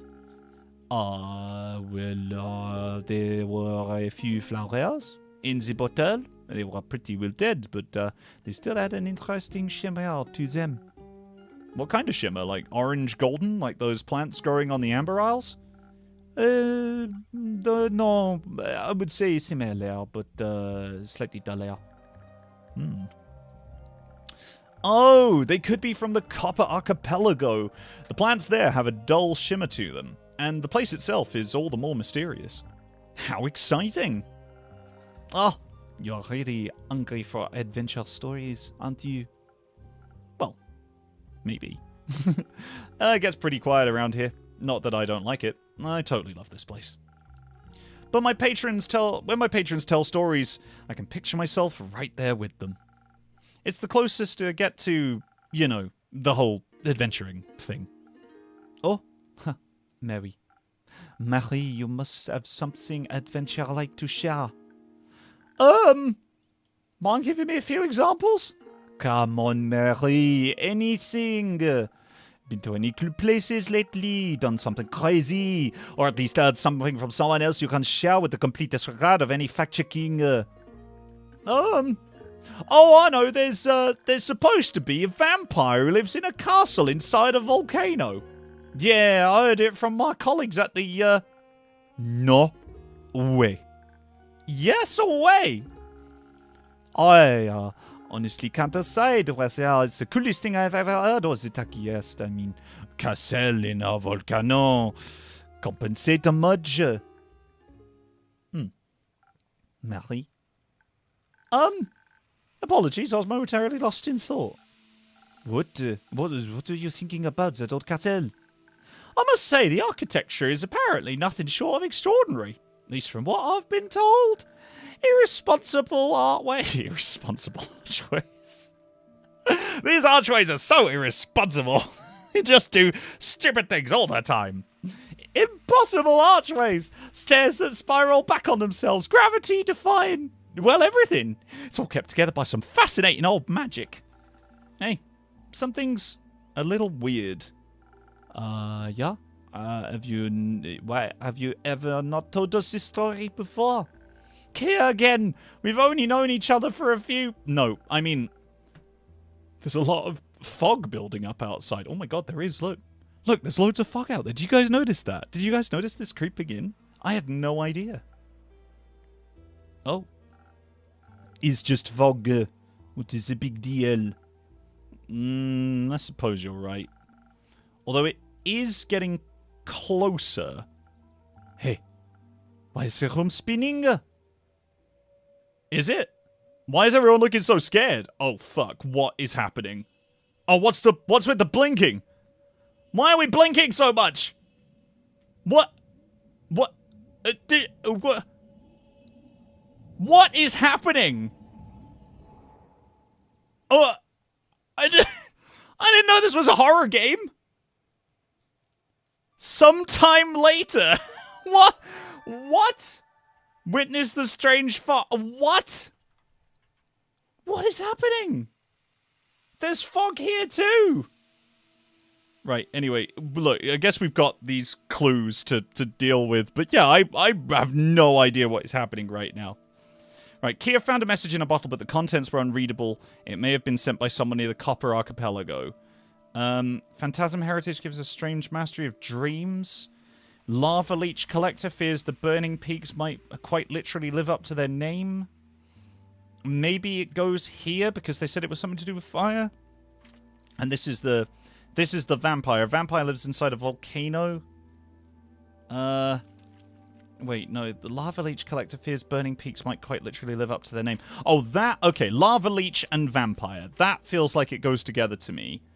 This Phantasm, I'm not 100% sure about. Does this have to do with that? No? Found a message in a bottle, but was unreadable. It may have been sent by someone near the Copper Archipelago. I reckon... Oh. How do I put this... Oh, like that.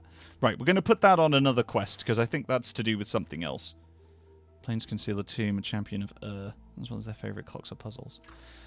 So I don't know if we necessarily have a quest yet. I feel like maybe we should do, but these two feel like they go together. That one apparently doesn't go with those, and the other one doesn't go with those, so I think I'm going with that. I'm done. Let's see what's up. Okay, so we have woken up. But there's like... Is there evil afoot? We're looking at the map again. We're blinking unnecessarily much. We're looking at the star. Oh! There is a woman. There is a woman on the rock. Why is there a woman on the rock? Are we waking up? I guess we are. Oh, Act 2, the dreaming. Dreamanche. 43rd of Dreaming Moon. Man, this fog. What the heck is going on with this fog? Yeah, who did poison us? What was in those drinks? I know, right? Let's find out, chat. We'll find out together. What is happening? Okay, well, we're all still here, even though I passed out. Ugh. My head. What happened? Right, my it's like I was rolled around in the barrel. I'm so sorry, I must have fallen asleep. Unless your drowsiness is contagious, I don't think you're to blame for this. It seems we all passed out. Do either of you remember anything? Well, there was that fog. But where are my manners? You must be thirsty. Let's try and piece this together after some refreshments. Oui, that was kind of fun. But you look pretty frazzled, Marie. You could use something strong, right? I certainly wouldn't complain. Perhaps something filling. I feel lightheaded. You need a full mug, 5 shots of goodness all poured into one. Just promise to catch me if I fall. Alrighty then. Okay, so they want 5 shots of something that is described as filling, right? You want something filling. I feel lightheaded. A full mug, 5 shots. Okay. Fine. So, I think we can do that. Actually, let's have a look. Which recipe affords us, like, the most amount of shots? Which one could we make with 5 shots? Something filling. I mean, the tea is pretty filling, right? The slow strike. Do any of these have the word filling in them? Hope, motivation, inspiring, luck, hope. Yeah, maybe, you know, maybe it's me. Maybe it's my Britishness coming out, but I'm like, what you need is a good cup of tea. Yeah, passes out. Who wants a drink? God, it sounds like that time I went on a lad's holiday to Spain. Right, let's get this done then. So we need 5 whole shots of summit. Right, so let's kick off with this. So this gives us 2, right? Because we need to get that down there, like that. Then we need -1 on the middle. So I reckon -1 is kind of that, and then we bring it back up. No, not with that, actually. I don't want the top one. I want the... Wait. Did it? Right. B, have consumed this liquid. Good job. Good job, B. Right. So we can go... We need to put +1 on the bottom. Let me put this in here. Is that 5? 1, 2, 3... No, that's only 4. Oh, bugger. Right, we've made the slow strike, but it's not 5 shots. Shit. On that grind set, IG too busy making drinks to pass out. Yeah, for real. I mean, this is good. And this is the slow strike, but it's not got everything we want. The bee's very unhappy. I'm not sure why. It's also in love, but it's mostly unhappy. It knows that we fucked up. But what can I do? What could I do to remedy this? Let me know if you want a hint. I've played ahead. No, give me a min. Right, let's just pour one out for the lads. Right, okay. That lad is gonna have like a proper drink tonight. So this gives us, yeah, this gives us -2 + 1. So maybe if we do 2 shots of that to sort of really overblow it, because now we need to bring this like way back. Right, what can we do? We can -2 with that one, but we need to bring the middle one back. And that, ugh, oh my god. We need -2. How are we going to get -2 on the top? Bugger. How are we going to get -2 on the top? It's got to be this one, because I think that's the only one that gives us minus on the top, and we need to put 2 in there, like that. So that gets us most of the way. Now we just need to bring this middle one back. How do we bring the middle one back? There was a drink that does that, isn't there? Yeah, but it's this one, and that brings that one up. Oh, balls. Right. Okay, B, you are good. This B is going to get absolutely fucking hammered this time. I feel like I'm on the right route, though. I feel like I'm on the right route. So we definitely need this one. This is like this is a dead cert, because that gives us the -2 that we crave, right? So it's just this middle bit that we've got to figure out. And we've got to do it in 3 pours. So I reckon maybe if we chuck a bit of this blue one in that takes that bottom one down. And then maybe, just maybe,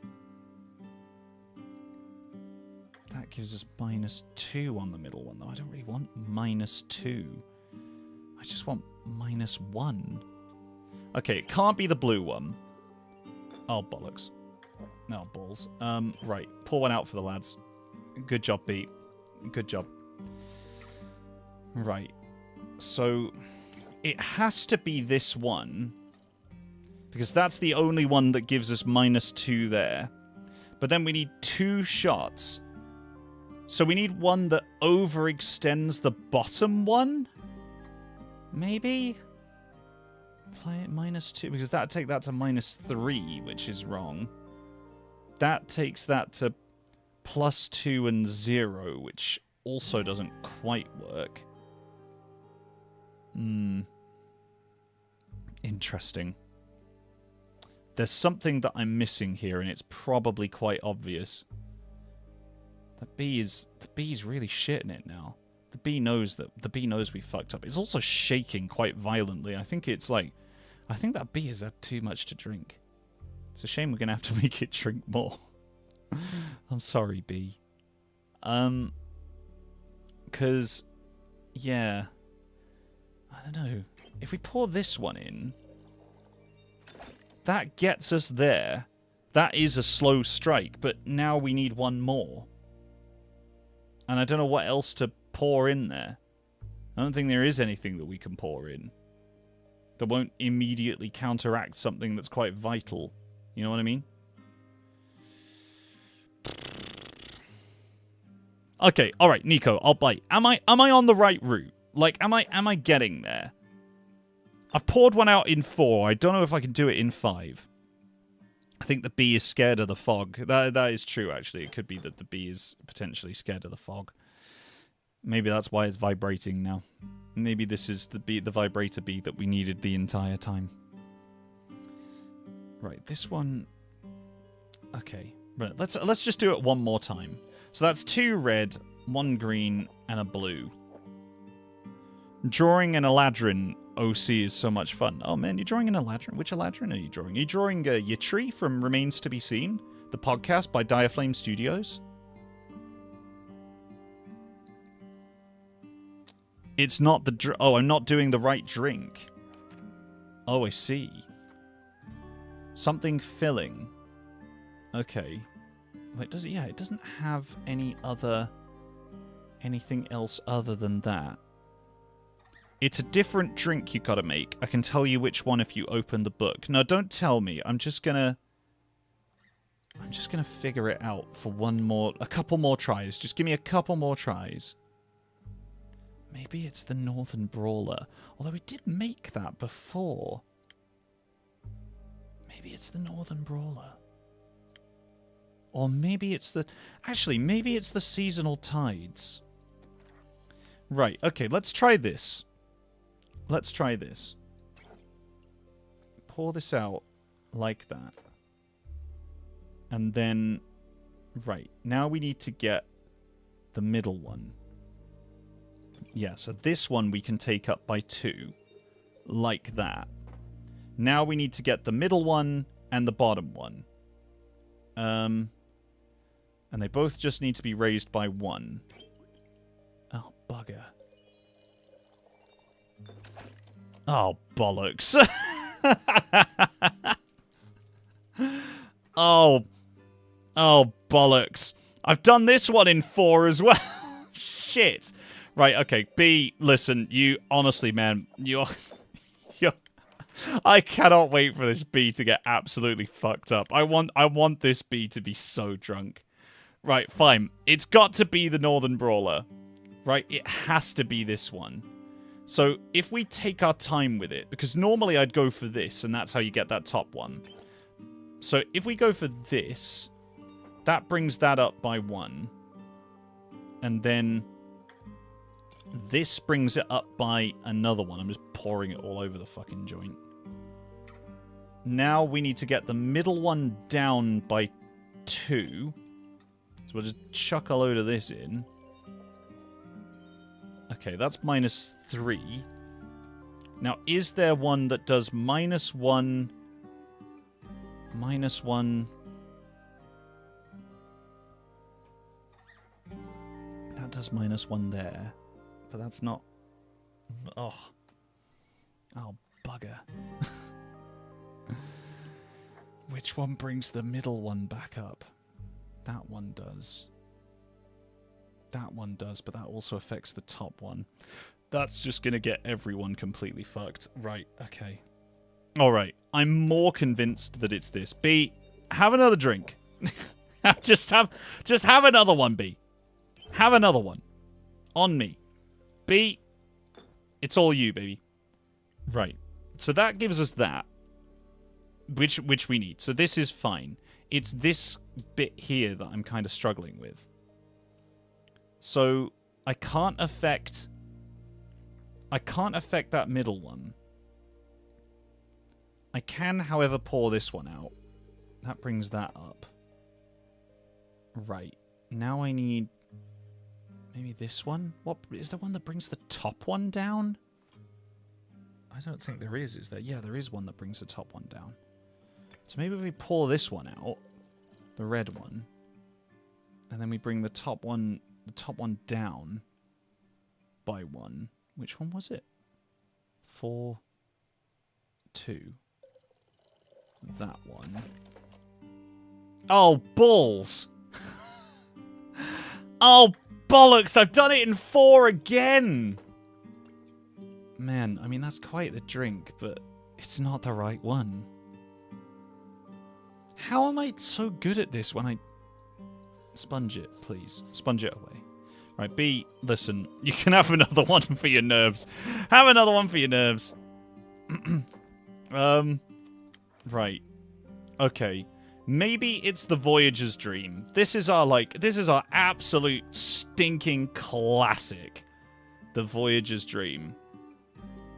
Now, I'm assuming in order to create it, we have to overshoot and then bring it back. So if I pour out this one for the lads, right? And then we pour it back again. That gives us that. Then we can chuck this one in that gives us those two. Then we can chuck in this. No. Wait, we need that one. We can chuck in this one, which gives us that. And then if we pour this one out for the lads, I fucked it. You're doing great, dude. I'm glad you are. I hope it's not because of the nat 1 you roll. Oh my god, yeah. I was rolling for something in the server earlier, and I absolutely fucking beansed it. Right, okay. Alright, right. The bee is gonna have the fucking time of its life today, dude. It's gonna have the fucking time of its life today. It is literally vibrating. Right. We pour one of these in. Great. We pour out one of these. Right. Now, how do I bring the bottom one down? How do I bring the bottom one down? It's that one. Pour this out for the lads? Is that it? No, it's not that one. Right, okay. Right. The lads... We're pouring one out for the lads, but the lads are not having a great time of it today. If I do this, that's going to fuck it as well. Oh. And now I can't bring bottom boy down because we haven't got any more room. Fuck. Mike rolled a nat 1. Yeah, literally on my prettiest dice as well. Reading through the conversation on Discord during my break was a journey. Yeah, it was a bit of a session, wasn't it? Right. B, honestly, man, get that down you. Get that down, you bee. Honestly, this bee, I've got so much respect for this bee's liver. It's absolutely absurd. Right, let's pour out the top one. We poured one out for the lads. How do we bring... So we put this one in, which brings those up like that. And then we bring the bottom one down. But we fucking... But that's only 4! But that's only 4! So instead of an orgy, Mike got shoved into a corner instead. Yeah, and apparently fell asleep too, which was kind of embarrassing for everyone involved, really. It's like the opposite of being a cuck. It's like involuntary cucking, when you're not even aware that you're the cuck because you just kind of passed out because you were having a little nappy in the corner, you know? Just a little nappy. Why not have a nappy in the orgy corner? You know? Why not just have a little snooze in the orgy corner? Okay, Nico.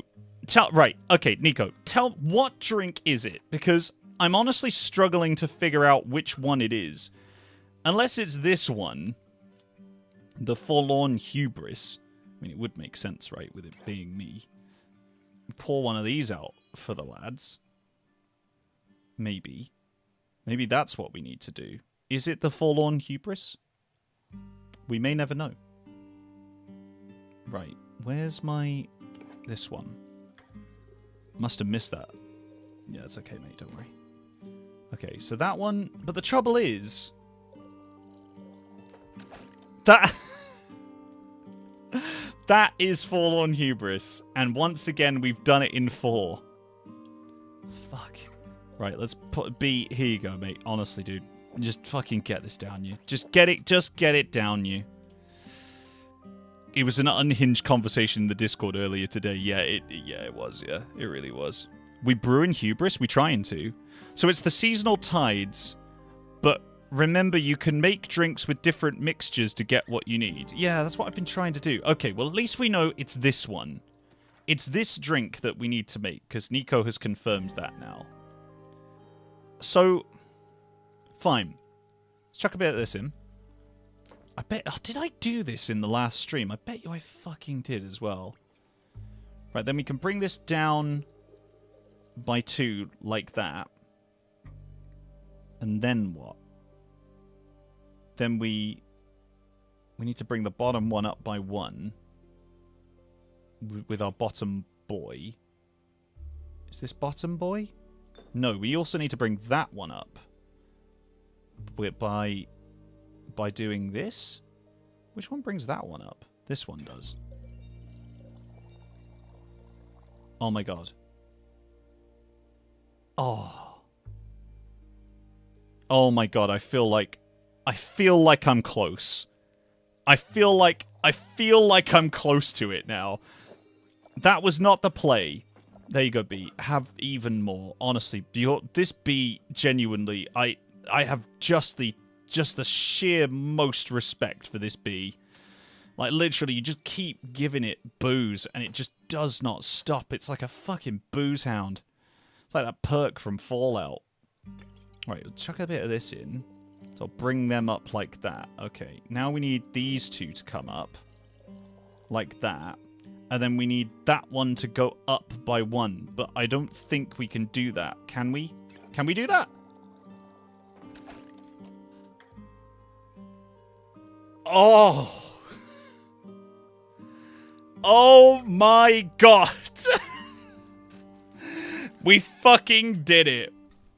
We fucking send it. Send it. Listen, we just won't tell them that we have got an extremely smashed bee just living in the back office that is like, you're doing fucking great, Mike. Just keep fucking going, yeah? I believe in you. It's funny because I'm a bee. I believe in you. No, what? It's funny, innit? Because I'm a bee. That's what the bee is just doing in the background after we fed it literally 8 top shelfers. Jesus. This mug couldn't hold any more liquid if it tried. It's true. One sip of it could ground me. Oh, thank you. Right, so, the fog.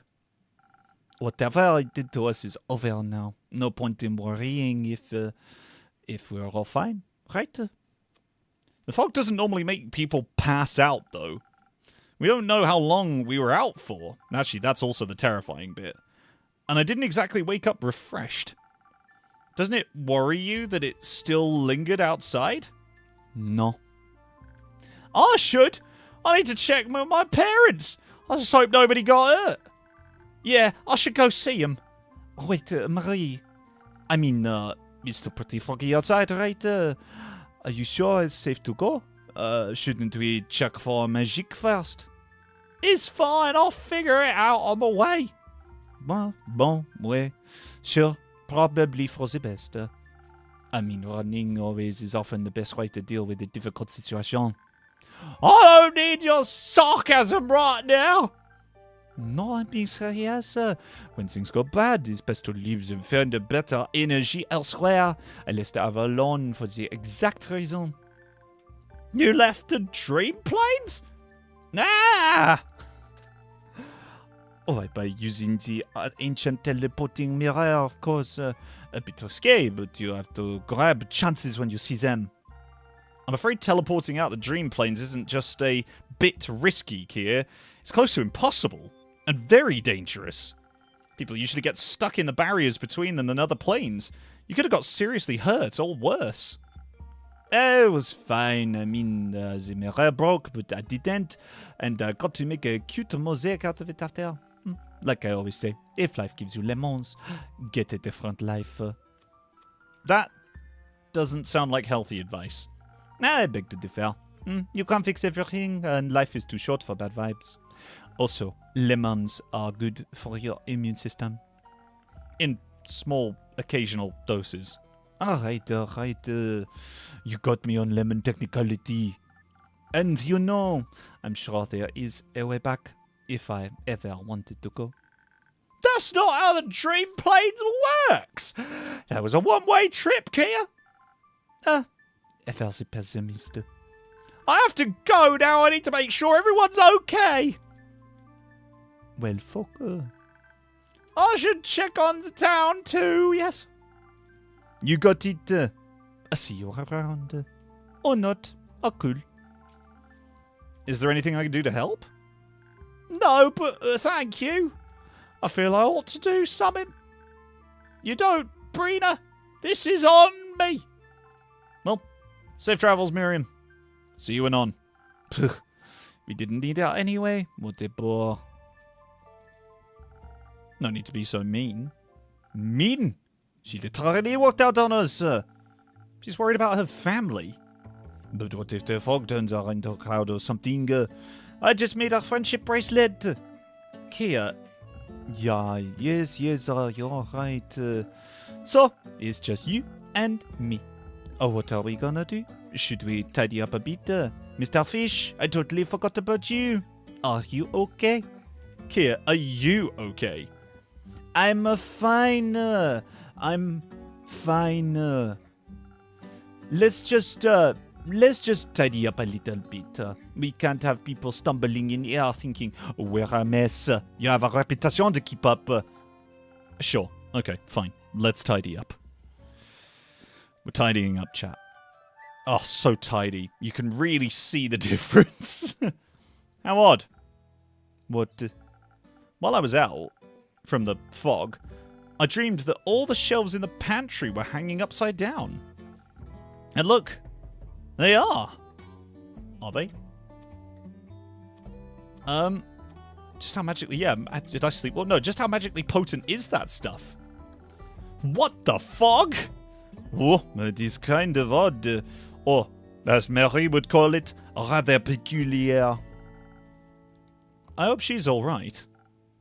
Me too. Ah, this sucks.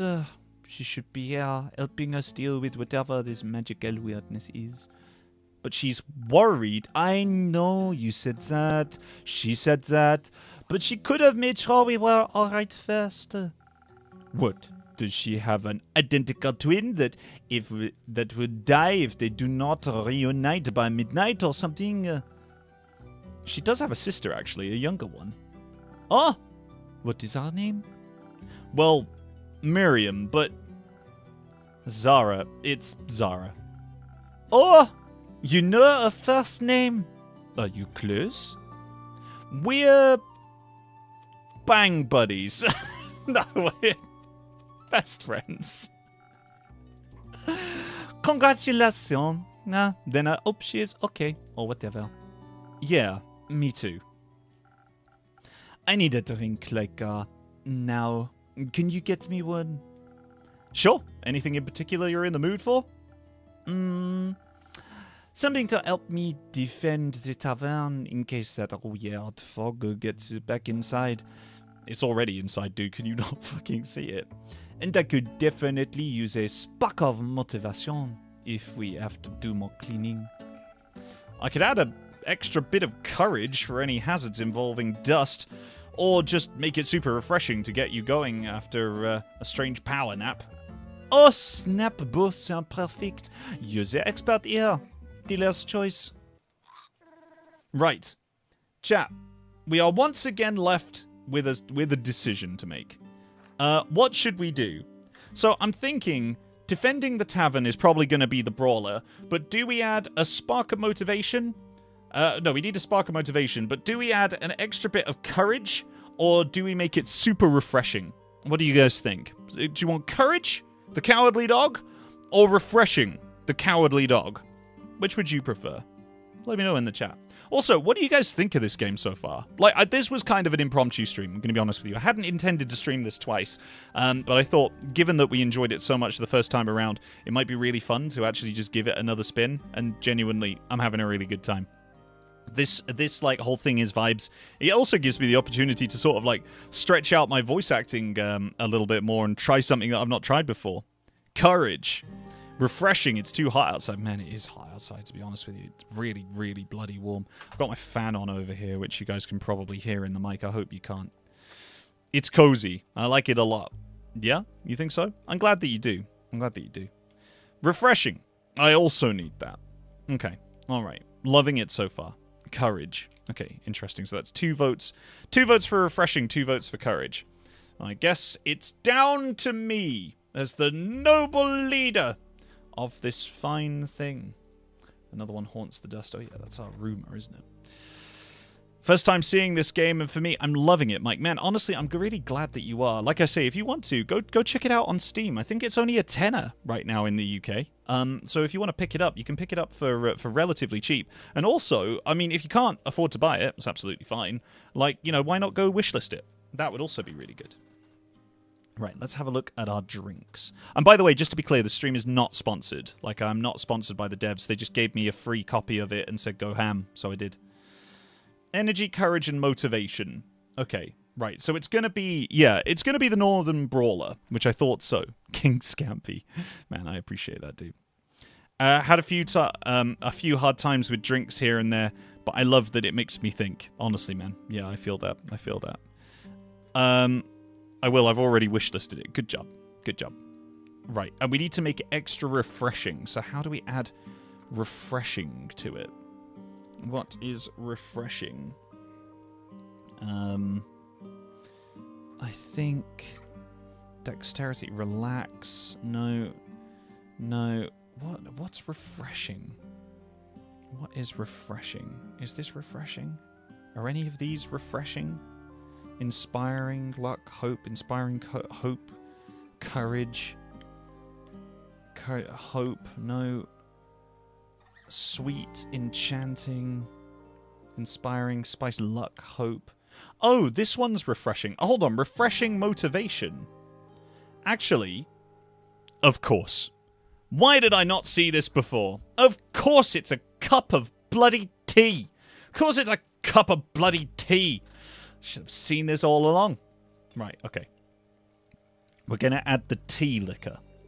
It's what makes it taste of tea. It's actually just an Irish liquor.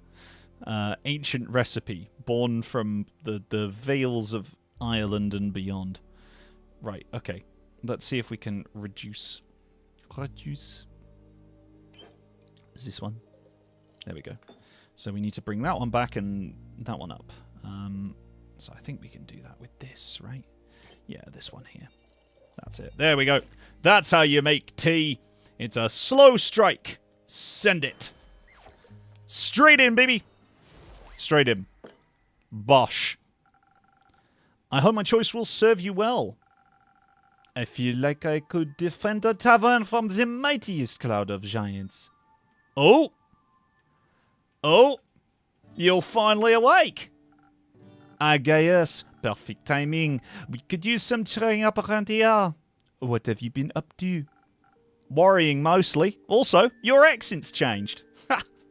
You and me both, to be honest. You okay? I think so.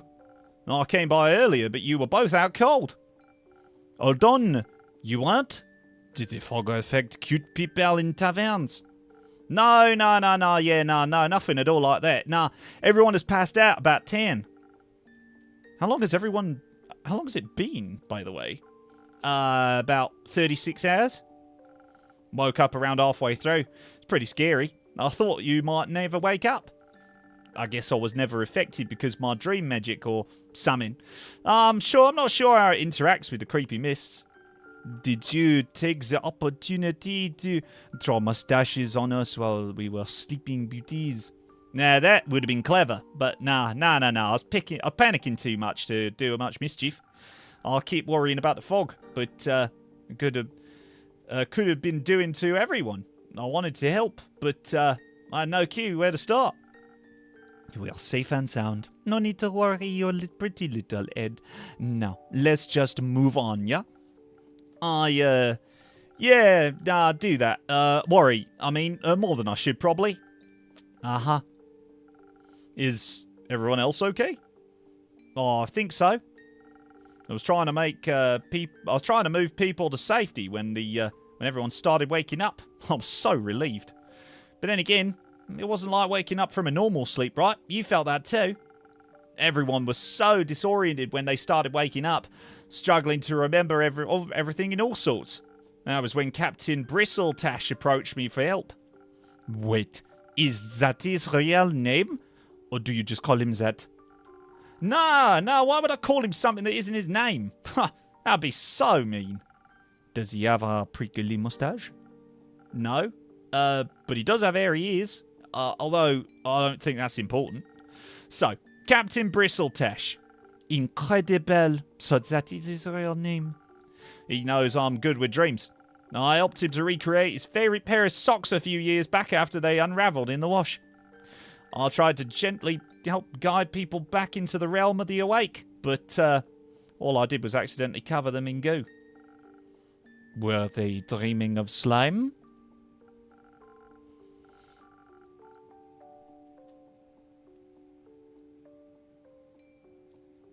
Hold on. Chat. Be calm. Chat. Be calm. Calm, okay? Calm, chat. Be calm. We'll get through this together, okay? We'll get through this together, I promise. Nah, but things are summoned were always a bit gooey. Like, everything's covered in a film of dream residue, I guess. Ruh-roh. Exactly. Wasn't really sure what to do. We just ended up making things weirder. The captain asked me to stop helping after that. How rude. You were just trying to help. Nah, I get it. This isn't really comfortable having someone in your head. Nobody wants to have their inner thoughts exposed. Not even to themselves sometimes. Mine are nothing but sunshine and rainbows. So many thoughts, and I would be instant besties for sure. Oh, that's real good, Kia.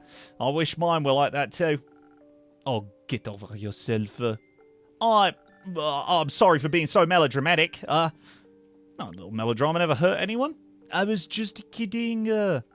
Oh, ha. All right then. No, Nico, no, you can't. No, not now. Anyway, I came back to check on you again as soon as I could. I'm glad you're okay. I'm glad you're okay too. You are okay, right? No weird side effects or anything? We're both fit as a couple of fidels. Just the two of us have been tidying up the place, and it looks good as new. It really does. I've never known anything happen. Wait, hold on. So you're alright, Brina? Better if I'm honest. Oh, I get that. Is there anything else I can do to help? Honestly, your presence is already helping. Oddly enough, I think I could just use a good night's rest, but thank you. What about you? Something tells me you could use a drink. You know it. I actually found a recipe. There was this lemon in my left shoe. Had a peek at its dreams. Started going a bit crazy during those 18 hours. Should I be worried about intellectual property theft if I were to make this drink? Nah, I don't think a lemon could afford a lawyer. No, I could really use a fruity pick-me-up, if you know what I mean. Do you still have that pink potion? The one with the gold swirls that calms your mind? And I think we found something particular. I think we finally found something that it'd be perfect in. Good call. Let me go grab it and we can taste your new recipe. Wonderful. Man, also, just for those of you who are paying attention, Foster's actually had a a slogan which was good call. So, it's kind of ironic that we're voicing someone as an Aussie and and saying good call. I don't know, there's something in that. Anyway, this is our new drink, the Dour Sour, a recipe straight from Lemon's dream. Is it angry or just sour? It's sure inspiring and refreshing. Negative emotions like sadness will be sucked away and replaced by the motivation to go out into the world. Since it's a fruity drink, I'm sure it will be popular with sailors very soon. Let's just hope that no one will start sleepwalking after drinking this dreamy recipe. Man, the marketing in this too. My goodness. Hello, Shark Sausages. Welcome. Welcome. Oh, I'm paying attention. Are you? Are you paying attention, Imogen? I'm glad that you are. If so, if you could just reiterate a couple of the things that I said last round, that would be lovely. Right. Okay. So they said they wanted the swirly one. They said that we had a bottle. I'm guessing they must mean this one, right? Is this a swirly new bottle? We can just dunk that down a little bit like that. Perfect. Okay, alright. And then we need to bring this one up a little bit like that. Yeah, lovely. And then we just need to bring the top one up by 1. Which I think is... Oh my god, which one brings the top up by 1? I'm sure there's one of these that do it. Which one brings the top up by 1? That brings it up by 2. Actually, we could bring it up by 2, like that, and then we could bring it down by 1, like that, right? And there we go. Amazing. A Dour Sour made by filling the entire pitcher. Cheers, chat, to our new adventure and our new drink. Where? I need to know, does this taste like a lemon's dream? Now be honest. It tastes just like it. You're incredible, breeder. I saw that wink. I saw that fucking wink. Did you see that, chat? I saw that wink. I don't know if it feels less crazy and more crazy, but it's great. You know, something about this fog feels kind of nostalgic. Like we've spent the beginning of a stream, like a live stream, reminiscing about Gary Ketman, the cat who defeated Alduin by punching him to death years ago. The way that they talked about it made it sound terrifying and amazing at the same time. Believe it was a tale told by one Michaelis Schemp. No, he's always been a thrill seeker. Nightmares don't scare phantasms. They excite us. Right. And how did the catch-up go? Is she well? Ah, she's doing great, I think. We don't really get to talk too much. She said it out before the fog started, and I don't like that. It's not like I would have been able to find her anyway after. Wanted to show her my new potato soup recipe, but that'll have to be for next time, I guess. But you mean the one from last year? Yeah. I just wanted to give her a little bit of a boost, you know, with tasty food before she had to head out for her next adventure. But I get it, of course. She always has to leave on very short notice, and so even saying goodbye can be sometimes, it can take too long. I'm sorry to hear that. It's okay. Pa's around. He's always around. Just kind of there, you know. Spends most of his time cataloguing the slime trails of various slugs and snails. It's the most boring thing imaginable. You know how hard it is to turn him down when he's telling him, without telling him I'd prefer to cook the slugs instead. Oh, it's so scary, but awesome about the Gulf of Fog. Kia. What? I'm just curious. Oh, it's okay. I was rambling. Rambling is exactly what this tavern is for. Hello, Pooks. Welcome. But scary awesome stuff is way more exciting. Well, I guess this place is very foggy, and the treacherous waters there can easily lead you astray, or into some rocks, or worse, to a great sea monster. Ma said the Gulf is swarming with dangerous foes. But all of them silk krakens have always scared me the most. Imagine a normal kraken, but its tentacles produce this strong, sticky silk. Then it leaves enormous webs underwater to catch fish, or even entire ships. God, that actually does sound terrifying. That's like a giant underwater spider. Oh my god, that's fucking terrifying. But just wait until you hear my ma's favourite part of the story. Apparently, some crazy adventurers used to climb them and use their tentacles as some sort of slide. Pull their brakes, full stop, wait a minute. Really? Now that is a life goal unlocked. I mean, there might just be old tales. I've never encountered anyone who actually dared to try. Well, you're talking to someone who's going to. I'd love to see that. And promise me you'll come back here and tell us everything. That reminds me, forgot to ask about Ken's rebirthday. How were the tombs? Oh, let me tell you, they were absolutely mind-blowing. And I found this perfect gift. Oh, that's great. Should I help you summon up a box now? Depends. Will it be covered in goo? Maybe, but we can clean it off. Water usually works wonders. And the fog is knocking anyone out anymore, right? Nah, I think it's harmless now. Seems it causes a bit of dizziness, but that could also just be my anxiety. I'll check out the marketplace for now then. See you later. Bye, Mr. Fish. Alright. See ya. I think I ought to check out my pa too. The restaurant. Looks like my shift starts in 5 minutes. And maybe Mara's at the docks after all. I'll come by with I'll come by, lad. I'll come by with some leftovers when you're done. Just fucking went Yorkshire for literally no reason. I'll come by with some leftovers for you and the crew later. Maybe don't stray too far outside and be safe. Wouldn't dream of it. And there we go, chat. Another day, another dollar. And some more strange rumours for us to put together. Right, let's have a look and see what we can make. Oh, Ringo. Aye, a little bit of Ringo from, like, up here. Somewhere near, like... Well, that's actually more Birmingham, I think, rather than Liverpool. A strange fog puts us to sleep after invading the tavern. Who else could it have affected? And why did it mess with the interior design? Or maybe that's to do with the phantasm, actually. The Gulf of Fog harbours a great danger and mystery, like foggy, rocky shoreline. So this is all fog, right? But then again, what's this? A message in a bottle. Actually, this message in a bottle, maybe that's got the harbour and maybe the fog? Oh, man. No. There has to be something here.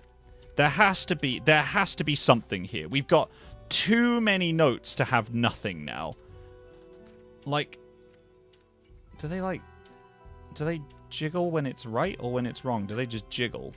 I think they just jiggle. Right, okay. All right, let's have a look. Mike the Accent King. I don't know about Accent King. Do John Lennon next. Oh my lord. Man, I wish. I want to have cutesy post-it notes like this. Honestly, it would be lovely. I used to know someone who had incredibly cute post-it notes, I'll be real. Right, Kia found a message in a bottle, but its contents were unreadable. It may have been sent by someone near the Copper Archipelago. Okay. After visiting a visiting lava leech collector fears the burning peaks might quite literally live up to their names soon and burn Siltwick to the ground. Or maybe that has something to do with the message in a bottle. And then the vampire castle? No. The phantasm? No. The Gulf of Fog? No. Strange fog? Right, well these two are to do with fog. So is that or that to do with that? No. Is that to do with that? Also no. Is that to do with that? Also no. Oh man, but we were like building quests left and right. It was me. I did John Lennon. He's my boyfriend, girlfriend. I see.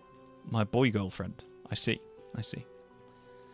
Surely some of these must go together. I wouldn't be surprised if the lava leech thing went with that. But then where do these go? Can 4 of them make a rumor? I don't know, man. I don't know. Am I doing something wrong? A message in a bottle. The contents were unreadable. It may have been sent by someone near the Copper Archipelago. Well, I guess we can put that in not related, right? Phantasm heritage gives him a strange mastery of dreams. He can pull your lost childhood toy right out of your recurring nightmares. Cool. But that must be to do with the fog, right? Because we was talking about that in relation to the fog. All of this feels like fog stuff. And this is like vampire fire shit. So I guess those two go together. But we haven't actually...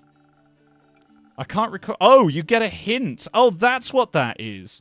I can't create a quest with these snippets right now, but I should still sort them a bit. Okay, alright, that's good to know.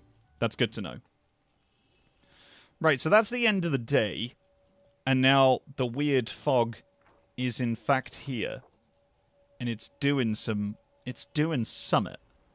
Right, okay. I think we've got enough time to do one more day. I'm definitely going to have to grab a glass of water. Oh, boats. Oh, there are boats now. There was a woman. And now there are boats. Maybe she's a siren. Maybe they're sirens. Maybe we're all sirens. Maybe this is the Siren Head fanfic that we never knew that we needed, chat. Maybe this is the Siren Head fanfic we never knew we needed. Right, I'm gonna grab some water. We do one more chapter, and then I'm gonna scoot and loot. So give me a minute. Let me go grab some water.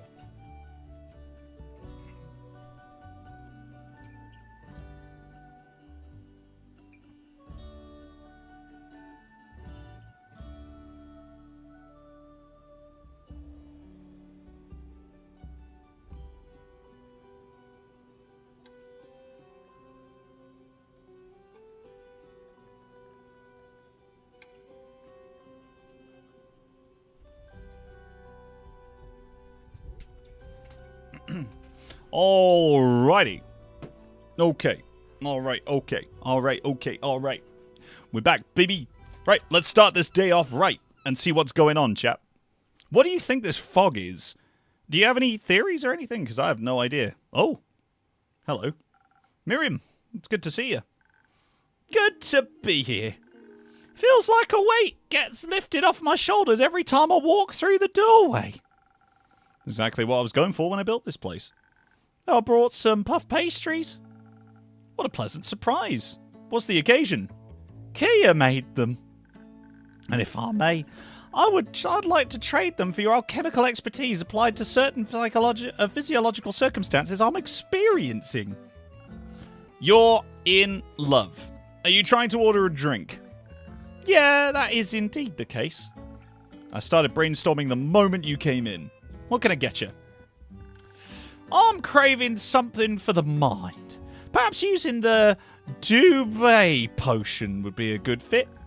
Something that matches the potion's effects. There's a lot I need to process right now. Sounds like you've had an eventful time. Alright, let me get your drink sorted and then I'm all ears.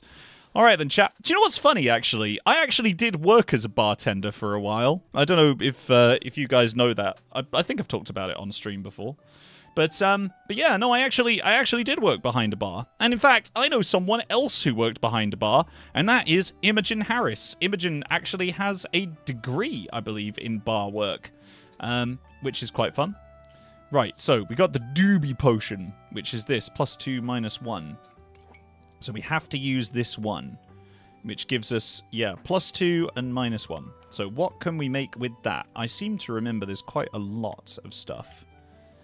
I think the one that we normally make with that potion, because it's, yeah, +2 mind and -1 shield. Which one is the -shield one? Yeah, it's this one, right? Forlorn Hubris. It's gotta be, baby. It's so cool what you can get a degree in that. Yeah, it's true. Well, sorry, it's not a degree actually. I believe it's an NVQ, but it's a qualification, is what I should say. It's a qualification in bar work. But that is a story for Imogen to tell. Right, let's chuck a little bit of this guy in. There we go, just a little bit. And then we need to bump up the middle one by 1. Right, let's put that in there like that. And then we just need to drop the bottom one by 1. And there we go. A simple Forlorn Hubris. Easy peasy, lemons were squeezed. Imogen's proved once again how cool they are. Yeah, honestly, she's so cool. I'm also a graduate of Disney University, giving me a genuine Mickey Mouse degree. Man, honestly. Yeah, Imogen is dope, honestly.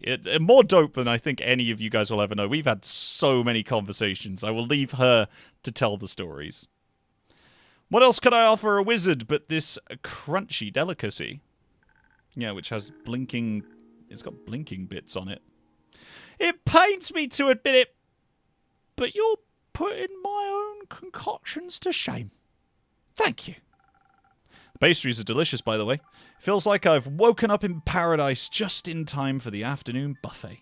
Oh, why, thank you. It was mostly Kia's efforts, really. She's a devil in the kitchen.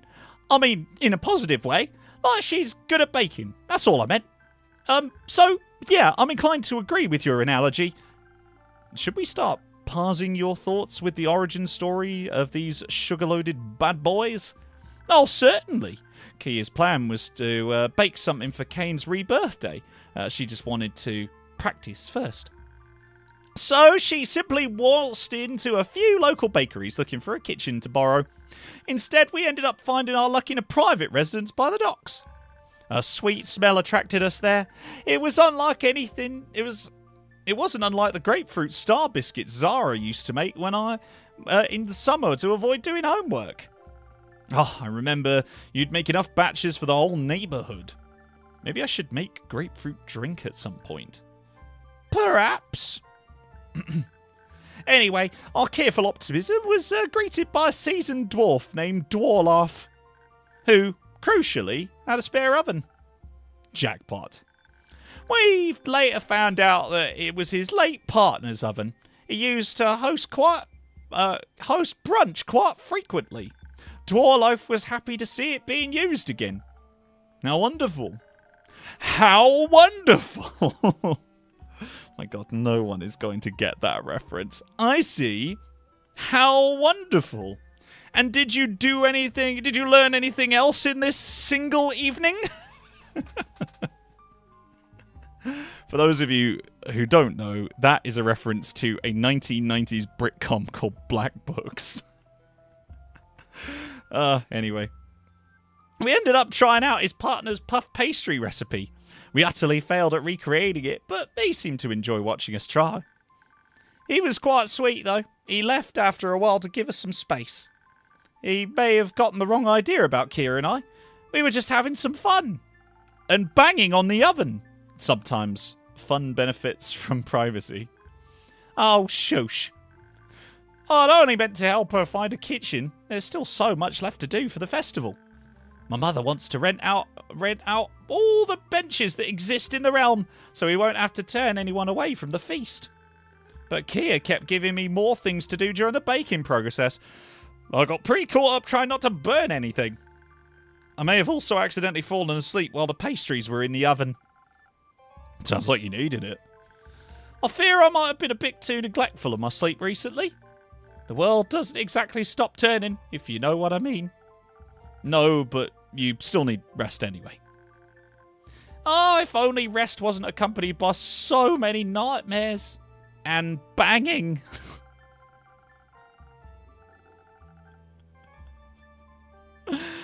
Maybe the magical fog that put everyone to sleep has something to do with that. I've certainly had an uptick in bad dreams. Not impossible. What's been plaguing you?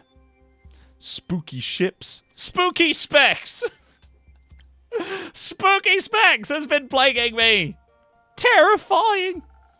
Or yearning for a life I can never have, you know, something like that. What's haunting you? It's difficult to explain. Have you ever felt like you were pulled out of the world? Like you're standing at the edge, never quite reaching the world around you? You become so invisible to everyone you stop existing, even to yourself. No, but it sounds kind of scary. Treatment of that cursed fog earlier certainly didn't help me feel any more real. Oh, we tried to yell for help, but it filled my lungs and I couldn't say a word. I thought it would consume me entirely. Then someone grabbed my hand. It felt like warmth flooded back into my entire body. I was real again. Kira had woken me up to let me know she'd made 2 more batches of pastries. Oh, good thing you weren't alone. Good thing indeed. So, you were saying I have the fog to blame for that? I mean, these types of events always have strange side effects, right? Remember the June mimic invasion? Everything tasted like sand for months. I'm just glad the fog didn't arrive earlier. Imagine if Kia and I passed out while we were still on the step. Now that would have been pretty bad, I suppose, but luckily my hard, unpadded floor caught you both instead. Indeed. However, Dwarloff helped us to decorate the pastries and then bid us farewell. He was tearing up when we said our goodbyes, and though they seemed to be tears of joy, Kia made sure to rush outside before he was done. We had accidentally made more than we could reasonably carry, so we passed them around town. And say I saved you some. Well, I appreciate that. Well, it's a pretty big portion, even factoring in B-Bug's appetite.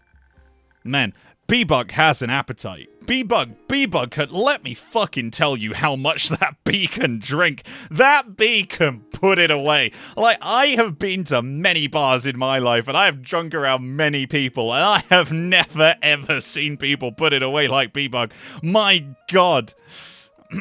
Why is your mic naked? Wait, my mic? My mic is naked? Wait, what? What are you guys chatting about? I was summoned. Hello, Kim. Mike's mic is naked. Is it naked? What? The lighthouse. What? The other day, my friend and I were talking about entities. What? The bee is literally me. It's true, it could be. Why is your mic naked? What are you guys talking about? I've put the pop filter back on. What do you mean because it usually looks like this? Technically, that is naked.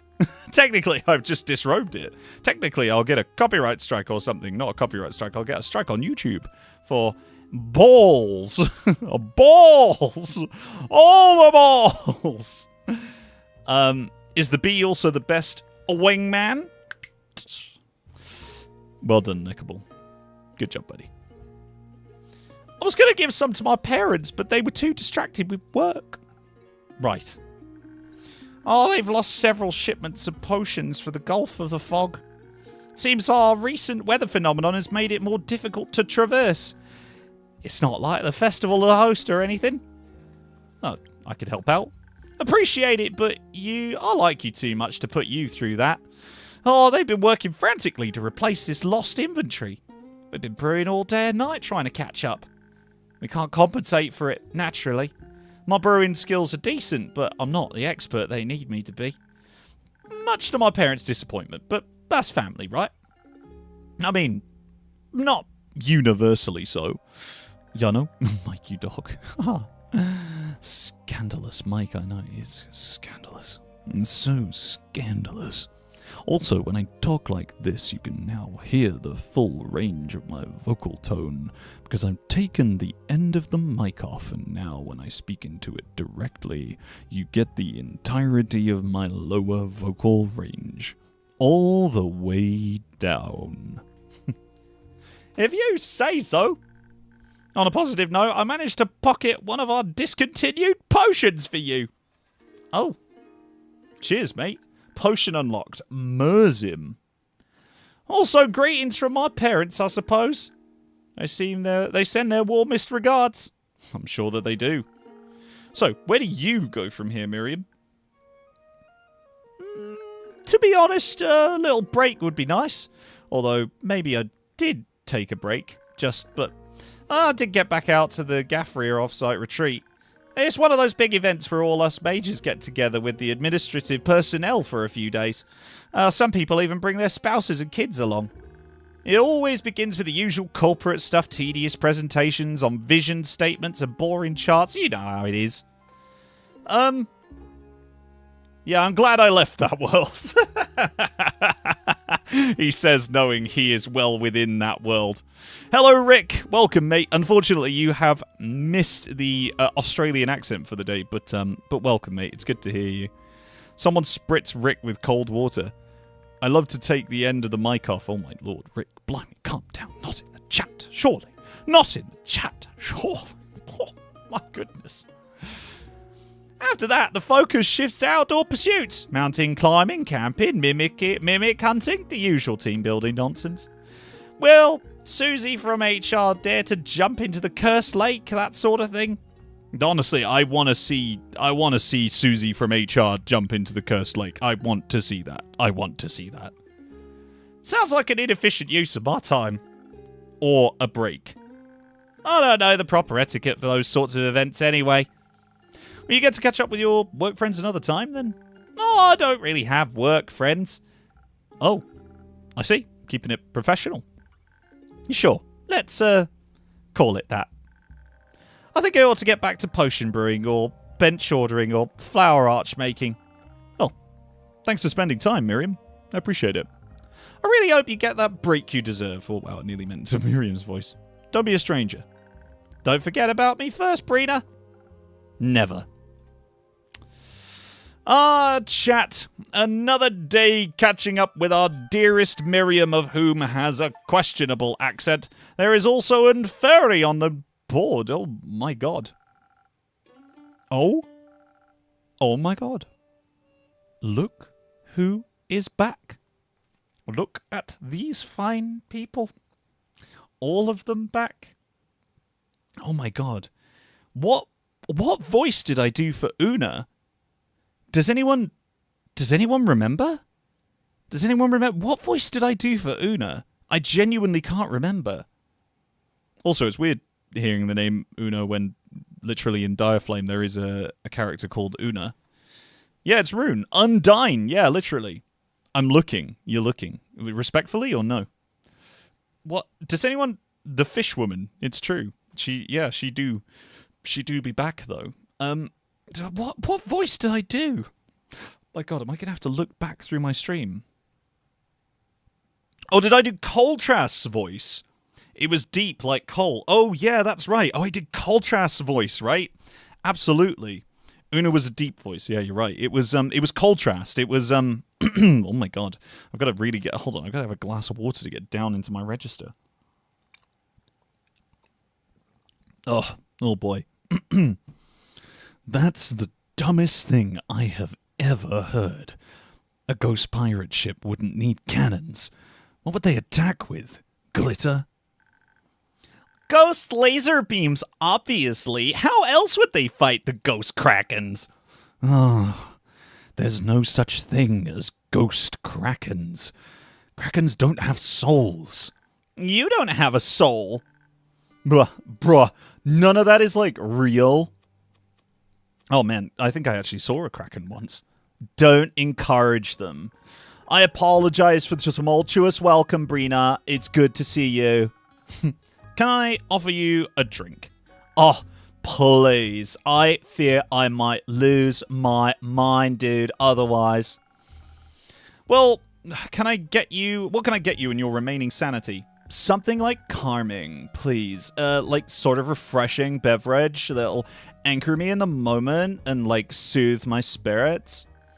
To counteract the like stress headache these conversations have like given me. A stress headache is a bit of an exaggeration, don't you think? You're right. I should have said despair. I see. I'll see what I can fix up for you. Right. Let's check the log. What did they want? Something calming, refreshing to soothe their spirits and counteract the stress headache that's full of despair. Okay, calming and soothing. Calming and soothing. Calming, soothing. Soothing, also calming. Calming and soothing. Soothing and calming? Cup of tea. Yeah, cup of tea.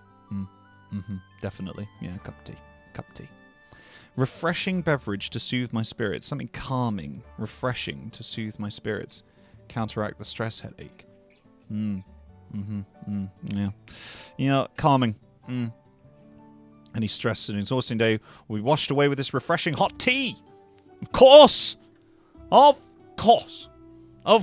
it's a bloody cup of tea. Of course. But of course it bloody well is. What else would it be? I will whip you up a cup of bloody tea. Let me put the bloody kettle on. There's too much water in that kettle.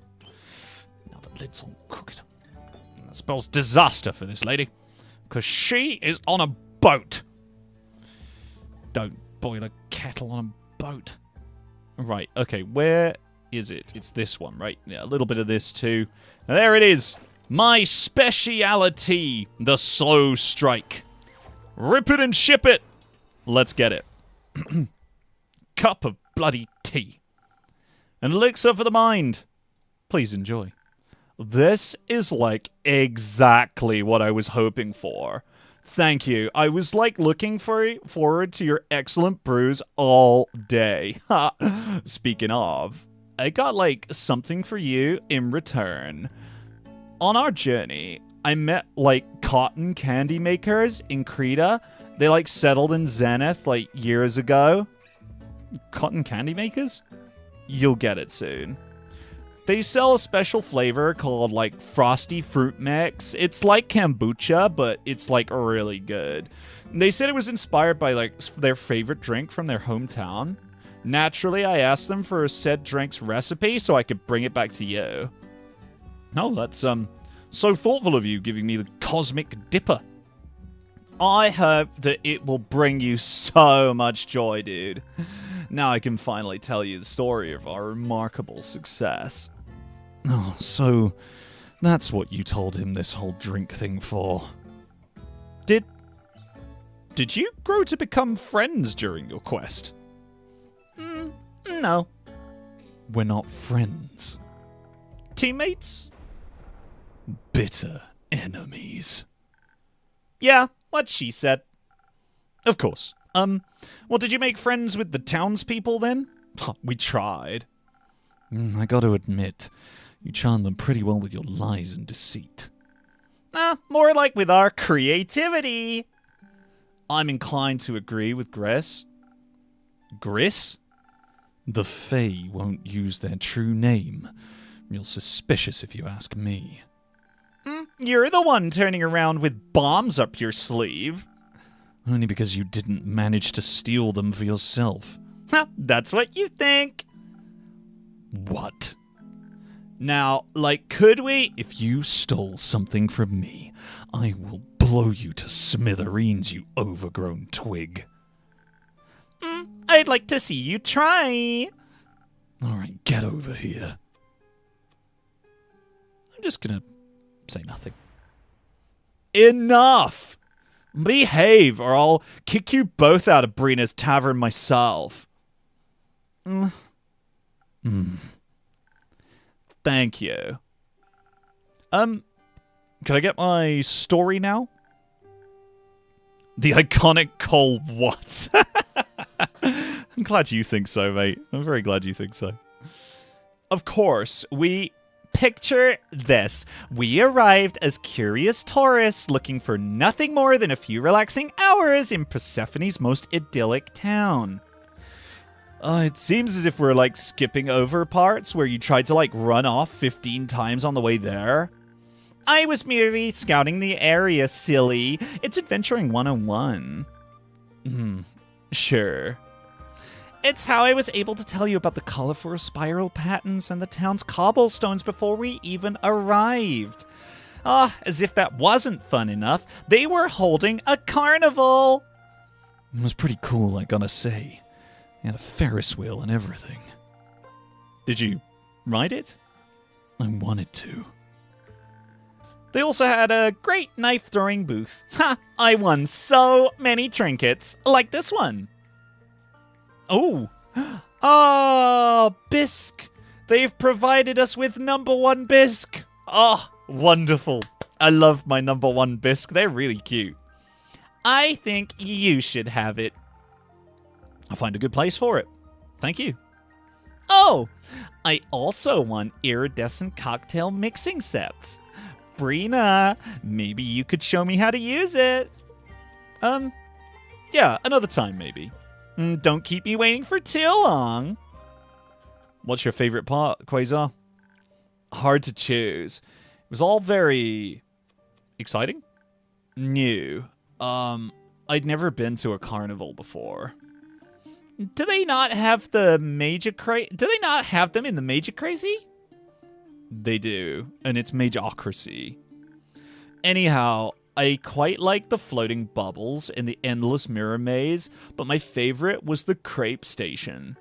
They even had Majocracy delicacies. Those I did know. Plum crepes with ash sprinkles. Weird, but kinda tasty. The stall was run by a local baker, and we took the opportunity to rope him into a conversation about our case. Apparently, the thief has recently started cutting, small panels of wood out of people's walls. And if you hadn't started preaching about Cassiopeia, we would have found out more. They were struggling. I merely thought that they could use some light. Oh, they can light a torch, silly. We were trying to avoid attention, and everyone was listening to this guy's sermon. But it did give me an idea. What if instead of trying to find the thief, we lured them to us? Ha! How'd you do that? By using the Leviathan, giving gifts for some remodeling. You know, by creating a pattern of colorful cobblestones that conveniently lead to an empty alley. Well, smart. Obviously, we needed to make a scene to get our hidden culprit to look down, so I made the ground rumble as the colors bled into a turquoise serpent. And then someone elbowed me. You were clearly up to shenanigans. Yeah, great ones. Not sure I'd call near fatalities great. That was your fault. Fatalities? You see, when she elbowed me, the spell got a little, out of control. A shockwave went through the entire town square, and the Ferris wheel collapsed. I think I saw a play about that once. Actually, so that's in Hitman 1. No, that's it. Sorry, no, that's not Hitman 1. That's actually the first act of Hitman, not Contracts, Blood Money. It's the first act of Hitman Blood Money is literally that happening. The wheel was clearly flimsy, okay? No, the only reason no one got hurt was because they reacted so quickly. They? Oh, she's a wizard who's traveling with a party of adventurers who are passing through Zenith on their research trip. She's doing her PhD on something boring, like alleged known civilization on Boreas. That's super interesting. You're just being petty. As soon as the wheel collapsed, we ran towards it. You ran, I was dragged. The wizard had, managed to magically catch everyone that would have otherwise fallen. Show off. Agreed. And she saved people's lives. Lives that you endangered. Because you wanted to show off? If you hadn't broken my concentration, then nothing would have happened. How was I supposed to know that you suck at magic? Oh, you could have minded your own business. Honestly, I think Una's kind of right. It was your spell that caused this, Gris. You shouldn't mess with magic you can't control. Exactly what I'm saying. I didn't know that would happen. It still happened. You could take some responsibility for it. You sound like Quasar. Sure, maybe I was a little at fault, but it was mostly Una. I think it was the fault of the missing screws, actually. That was definitely part of it. Someone stole a bunch of screws out of the wheel, made it very susceptible to being knocked over by a spell. Weird thing to steal. If I was a thief, you are. If I was a thief in Zenith, I'd go with flowers instead. They have such an incredible variety. We source snapdragons, which are certainly good omens for our path of trickery. There was so much clay sage that it was no wonder the whole place felt charming. The giant sunflowers that just oozed with optimism. They can also represent loyalty, you know. Could you give us a break? Oh, you already talked about all this the whole way back. Flowers speak their own language, silly. They're far easier to understand than people. I'm sure if you asked them what they thought of you, they'd tell you to lighten up. The flowers speak your language. I have no interest in learning it. Whatever. Brina, what's your favorite flower? Well, actually, if you really want to know, chat, my favorite flower is foxgloves. That's a true fact. I actually genuinely really, really love foxgloves. I'm craving a ham sandwich. I don't even like ham. Good job, Lazy Kiwi. Good job. I had a ham sandwich for the first time in a long time the other day. Bloody delicious. Let's go with zinnias. Zinnias are quite cute. They remind me of how much you can care for people. Even when they're no longer in your life, the love remains. Good choice. So, back to the topic at hand. Because of your stunt, those amateur adventurers wanted to get us arrested. Unfortunately for them, we managed to sneak away while Una was making them count the screws. Just thinking about all this is making me bored. I think I need a drink to wake me up. Maybe something icy cold would do the trick. Something that reminds me I'm lucky to be here despite General Screwloose and Detective Burdock. You know, as a morale booster. Detective what? I'd be a cutting insult if you knew anything about flowers. Well, I don't have the right flowers on hand to underline your point, but I'll see what I can do about that drink.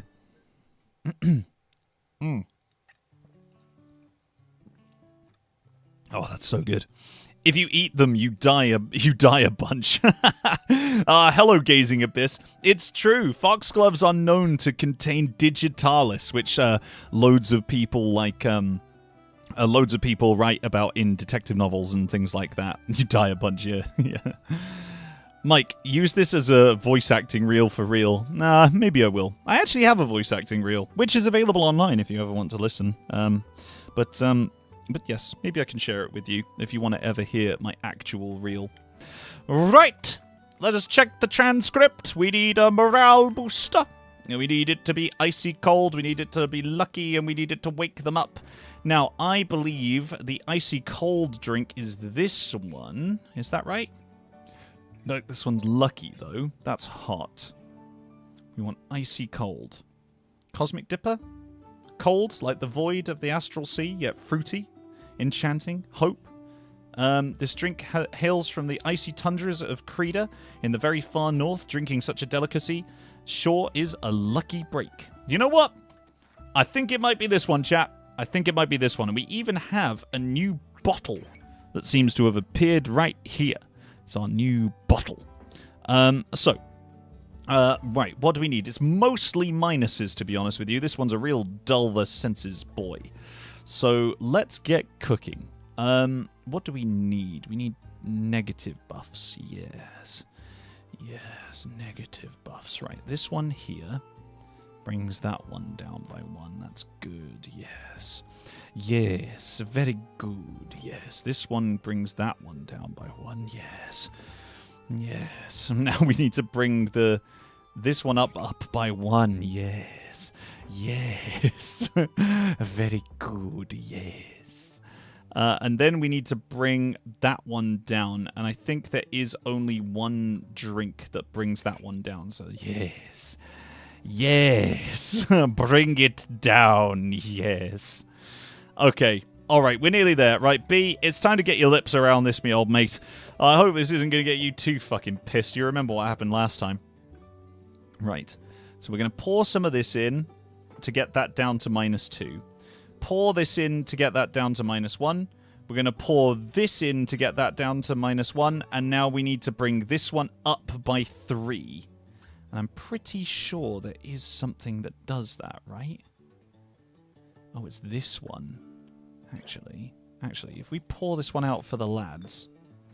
Right, and we pour this one out for the lads. There we go. Okay. B-Lad. B-Lad is honestly... I'm into B-Lad. I'm 100% into B-Lad. Right, bring this one up. Put that one in there. That's so close to being it. But it's not it. Oh my god. Okay, alright, fine. Right, this is going to be a tricky one. So I've got most of it down. It's just this bit here that's foxing me a little bit. Right, okay. Right, so let's focus on the tricky part first. So the tricky part is getting this down by 2. So we know that has to go like that. Now bringing that up by 3, that is going to be a difficulty because we've got this one that brings it up by 1. Is there anything else that brings it up by more than that though? Yes, this one does. So this one brings that up by that. And then this one brings it up by 1 more. And then what are we missing? We need that one to go down by 1. Actually, I might have just done it. There we go. It's all the reds and pinks, chat. It's all the reds and pinks. Perfect. Pour one out for this gay they. Pointing at myself, I want a drink. Mate, cheers to you. Cheers. You can have one of these. This is our Cosmic Dipper. Take a whiff of my Cosmic Dipper. Right on the desk, just for you. It's a shame to not try the new recipe. This is really good. It kind of reminds me of the atmosphere at the carnival. Oh, or just Zenith's atmosphere in general. I wonder what the town was like without flimsy Ferris wheels. This definitely earned you more than our story. Needing a fresh approach, I quickly won us a fake monster hunting badge and at the knife throwing booth. Then I grabbed Mr. Should we get another crepe, and we checked in on the kid mentioned in the quest. I'm glad to hear while you were having fun, we were all fixing what you broke. Oh, boo-hoo. With our newfound credentials, we introduced ourselves as monster hunters, sent to investigate the poor kid's fears. Couldn't you have just been honest? Well, where's the fun in that? Oh, the boy was like in his living room hiding under a blanket fort his parents had built for him. Apparently, the monster had stolen his favorite toy brick dragon, so he no longer felt safe in his own room. Said monster would only came out at night when he was alone, and he was too scared to face it. I expect his parents to be skeptical at the very least, but instead they just asked us to help him. They were very patient and like understanding of his fears. Well, fear shouldn't be taken lightly. Kids should still be taken seriously. Yeah, no, fear shouldn't be taken lightly. We've all been scared before, and we know how awful it is to be alone with our fears. Ain't that the truth? Whether the monster is real or not, a child will feel much safer if they know their parents will protect them no matter what. That sounds reasonable. Regardless, we went through it safer to have the three of them. Wait, hold on. We thought it's safer to have the three of them, like, stay with the neighbor's uncle, the baker. I was contemplating what to do next when Gris said they had a plan, unfortunately. Hey, it was a good plan. It was a plan, yeah. We decided to pose as the sleeping child. For bait, we set up a trail of screws and loose pieces of wood I'd found at the carnival leading to the center of the child's bedroom. We even opened up the window for easy entry. And then, as the sun slowly set with no sign of anyone coming to arrest us, we pretended to, like, sleep. Did the bed even fit both of you? Well enough. Barely. But it was comfortable enough, I almost dozed off. I was planning on letting them take a nap, and then I heard it. Creaking floorboards, tiny tapping noises, this repetitive scraping sound. Stealthily, we peeked over the bed frame and we saw a tiny creature, humanoid in shape, with 6 arms, a massive coat, and a top hat that covered half its face. The hat was infused with a single red gemstone in the center. It was dragging the screws over one by one and storing them under the bed. Suddenly, it looked up, staring right at us through the gemstone, and I realized it was one very strange eye. It froze for a moment, and then the gem began to glow, distorting the air around it, like filling the room with multiple hypnotic patterns. I started to feel dizzy and incredibly tired, as if something was like pulling my consciousness far away. So in a moment of panic, he pulled down my hat, covering my eyes. I was acting on instinct. Actually, do you know what? This sounds like the fog, to be honest with you. Yeah, well, I tried to ask what weird versions Cassiopeia was sending him, but there was no response. Instead, all I heard was someone standing up from the bed and walking towards the window. Then, there was a strange buzzing sound that kept getting louder and louder, and I couldn't see anything. So I threw Andu at the sound. Immediately, there was a loud crash and a squeak. Without wasting any time, I jumped, pulled my hat off, and put it over the creature, trapping it in place. I spotted Quasar with one foot on the windowsill and quickly tackled him to the floor before he could do anything stupid. Or I tried to, at least. Dude's heavy. The charm had, already worn off. You were still looking ominous. I was distracted by the stars reflecting on the solid blue stones below. It was like waking up from a deep slumber. Did you see anything while this magic was affecting you? No. Yeah, maybe. I saw, a starless beach. It was impossibly dark, and you were all alone? No, my family was there, so yeah, somewhat alone, I suppose. Obviously, I didn't want him to get caught under another spell, so I used some of the clary sage I pocketed earlier to make an impromptu anti-charm eye cream. I learned how to make it in Primordial Sea. From some siren witches. I didn't really want to rub flowers in my eyes, but who am I to complain about divine methods? You love to complain, but it worked. We approached the hat as we lifted it. The creature lunged at us. Gris's familiar restrained it.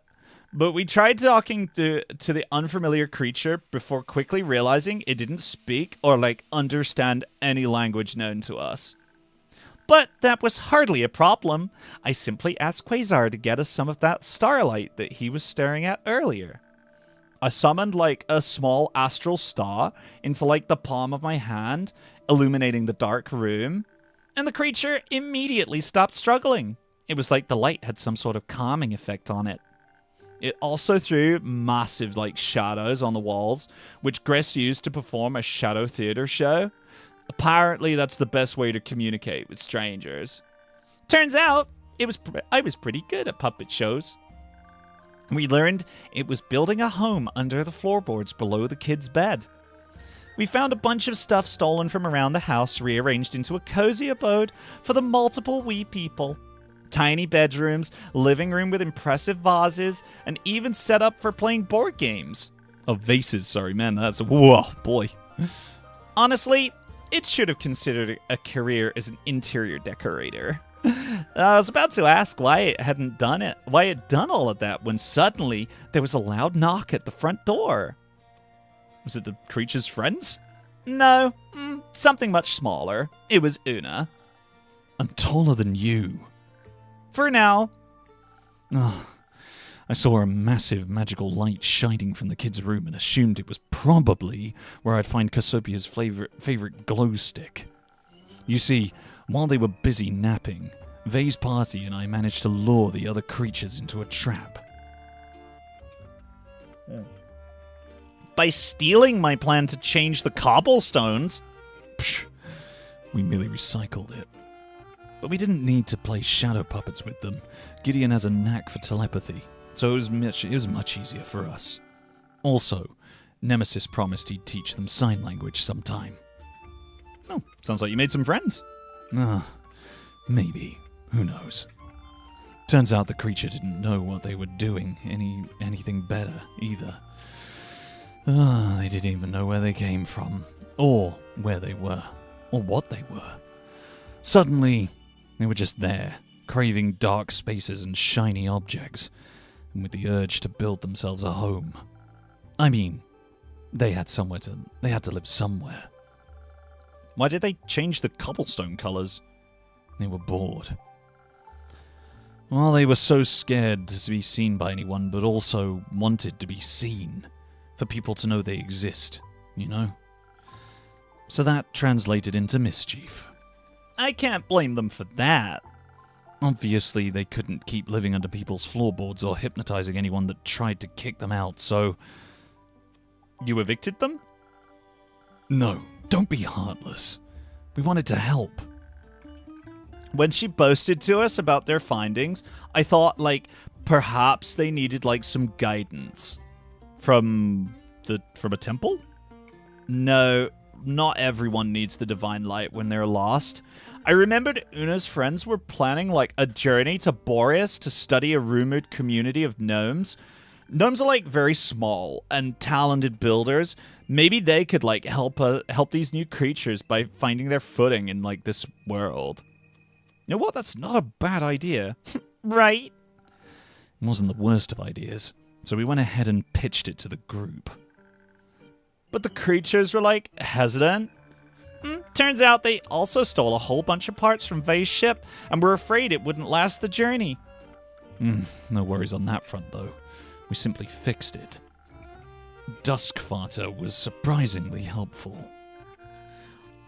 Our ministry owns, like, a lot of ships from mission trips. When I first started out in the Order, I spent a lot of time doing bad repair work. It wasn't bad. You can boast a little. I worked hard to improve, but I didn't enjoy that your definition of repair included a new cannon. You can never have too much firepower. I'm inclined to agree. Of course, Gress didn't help at all. And once we were all done with, like, the repairs and the improvements, they were just gone. We went back to the kid's house to, like, clean up the mess by myself, which is where I found Gress. Stealing their silverware? Well, actually, no. They were telling bedtime stories to the kid. Not bedtime stories, silly. urban legends. We rebuilt his toy brick dragon. I told him I'd summoned a powerful guardian of Leviathan to protect the dark space in his room for monsters. Can you do that? No. You don't know that. Maybe I'm spectacular. Maybe I'm specialer than you. You wish. Anyway, then we had to head back to keep Quasar's promise to you, or whatever. Anuna helped you find your way back? How nice of her. No. I planned to join the adventurers on their ship, but just before they left, I realized my transponder cuff broke.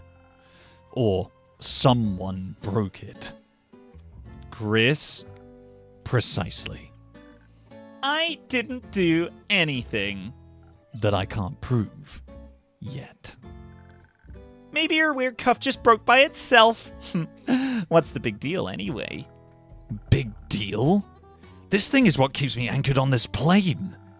Every time the astral current tries to grab me and sweep me back to the astral sea against my will, the modified garnets pull me back to my home base instead.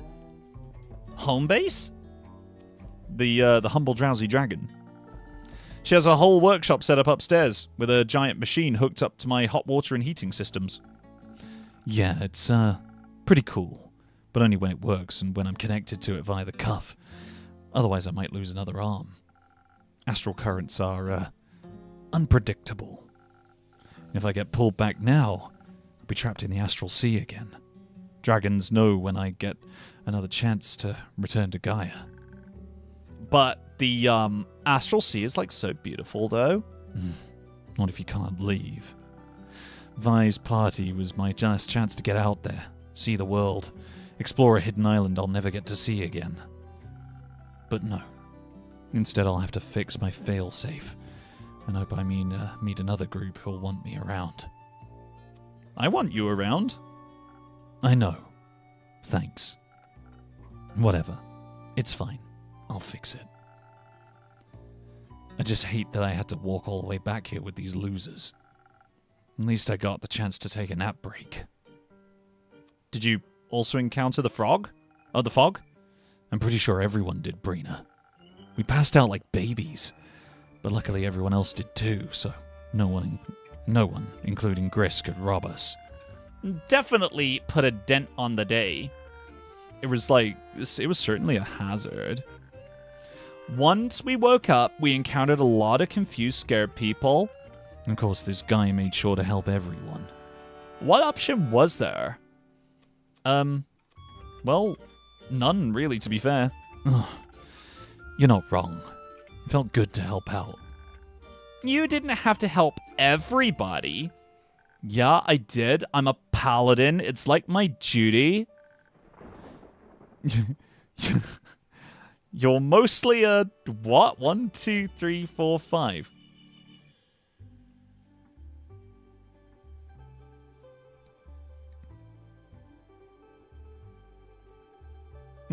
What word is that? You're mostly a... insert swear word here. Hey, what was that? How are you doing that? It's just a simple spell to keep the age rating people off my back.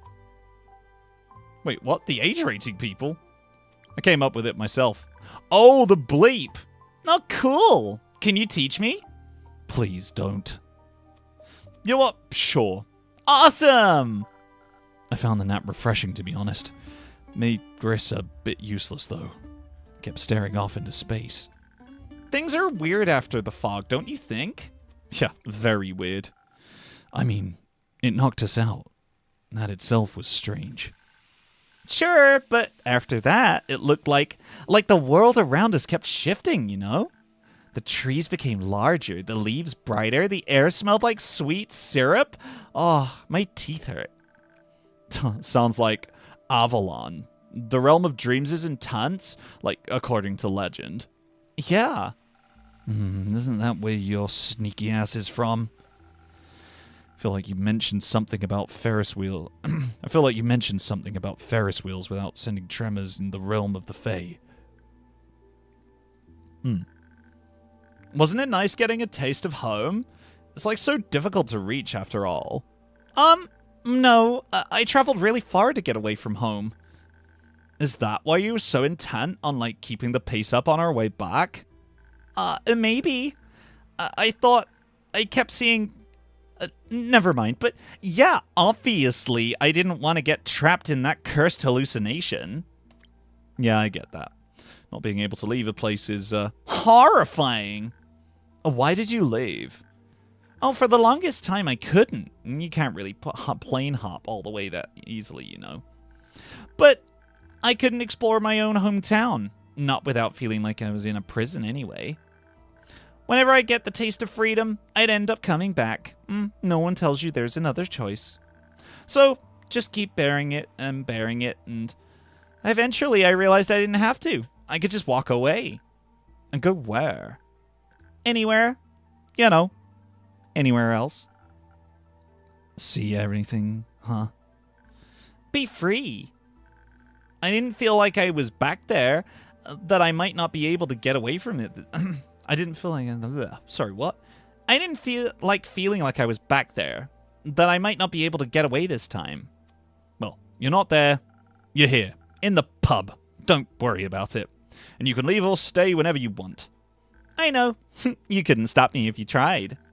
Though your drinks are a delicious trap. They're not a trap. Coming back to a place you enjoy isn't a restriction. It's part of the freedom you work so hard to find. Not every routine is unsafe, especially when cute familiars are involved. Those are always a major plus. Do you think the captain can teach Andu some tricks? You can ask them nicely. I'm sorry to interrupt, but Chris, did I make you feel like you couldn't leave? Like all those times you kept trying to run off? I mean, you wanted to arrest me. That's confinement 101. You did commit a crime, though. You just think that I did. I mean, you did. Shush. I see. I'm sorry. I got a bit caught up in the paranoia of it all for making sure you wouldn't hurt anyone. I'm not trying to hurt anyone. I know. And you made some good decisions in Zenith, even when I wasn't around. In any case, you should have been free to make bad ones, too, I suppose. I apologize about the constant, surveillance. No, screw you. Oh, you apologized? Don't make me repeat it. Thanks. So, you're free to go. Just stop stealing from in front of me, you idiot. Got it. I'm gonna go. Check you out that bakery at the port. I heard they make great plum cakes. Have fun. Okay. Should I make a plum-flavored drink? Yeah. Maybe Quasar can give you a piece of plum cake as inspiration, since that was clearly an invitation. Oh, I'm not sure it was, but I shall go ask, just in case. Honestly, I didn't see it as an invitation either, but, what can you do? Dragons. They're so dense. And yet, they solved the quest. With my help. With your help. And your friend's help. Could have been friends. Now the hypnotic creatures are befriending them, and I'm back to square one. Square two, at least. You know how to fix the cuff just fine, and then you can go back out there. I just feel like it would have been too dangerous anyway, do you know? The cuff would have broken eventually. Or or they would have had extra... or they would have had to be extra careful for me. That would have soured the mood. Sorry, chat, it's getting late and my reading ability is dropping off a cliff. It's just so unfair. They can just go, and I'm stuck here. We're stuck here. We are. But I like being here. I like being here too. It's just, I'd love to see the world too. Would a drink make this any easier? Oh, you just get me. Hit me with something that will help me defend myself from stupid Fae breaking my beautiful creations in the future. Or from the astral currents that I'll eventually have to wrestle. Seems like we could use a bit more of a hopeful attitude about our future as well. Do your worst to convince me. Alrighty, one more drink. One final pour. Right, let's check the log quickly. Defend and a hopeful attitude. Well, I think that to me sounds like this, I'll be honest with you. Hope, courage, motivation. I mean, that's kind of it, really. Is there anything else that specifically calls out defending? Inspiring sadness, no. Creativity. Oh, a cup of bloody tea. A cup of bloody tea. You know what? A bloody cup of tea. That would be nice. A bit more of a hopeful attitude and defend. Yeah, I think it's got to be this, right? It's got to be the Northern Brawler. I think it has to be. It's an absolute classic, and we kind of know how to make it. So let's get to it. Let's get cooking. Let's get this person drunk. D-R-U-N-C-K. Right, there we go. So it's that one, and then it's the top two, right? So there's one that does these two here. Let's pour that one in there. Pour one out for the lads. And then we just need the top one to go up by 1. Which I'm pretty sure... Was there one that sends the top one by 1? I thought there was. No, actually. Oh, I thought it was... Is it not that? Can we bring it back by 1? Yeah, we can. Right, okay. Pour one out for the lads. And then pour one out for the lads. There we go. Perfect. Another classic Northern Brawler. And we didn't even have to get our B-boy drunk. There you go. Enjoy your drink. So, feeling convinced? Oh, I wish I could be down in the dumps about this, but it's delicious. Hey, at least you got to see a pretty cool carnival. And I fixed a whole Ferris wheel. It's actually the first time seeing one. Don't tell Dumb and Dumber. When's the last time you went to a carnival? 2 years ago. I went with Miriam and another friend. They invited me. I wasn't sure if I wanted to go, or whether I'd be too exhausted to enjoy it, but I saved up all my metaphorical spoons and literal knives for throwing, not crime, so I could go with them. It was beautiful, dazzling, and overwhelming. I had fun, but by the end I was so exhausted I slept for 3 days straight. It didn't seem worth it in the end. But didn't you just say you had fun? I did. But I feel like I held my friends back. Like I dragged them down, you know. I think your friends asked you to join because they wanted you there with them. I'm sure that's a cherished memory for them both. I hope so. Nowadays it feels like things that are just too much for me. I can't handle that much time outside anymore. I get it. I'm starting to get the impression that this tavern keeper is stuck here.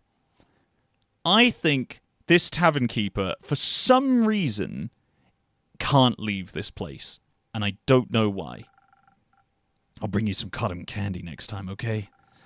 How about a miniature Ferris wheel instead? Now you're getting demanding.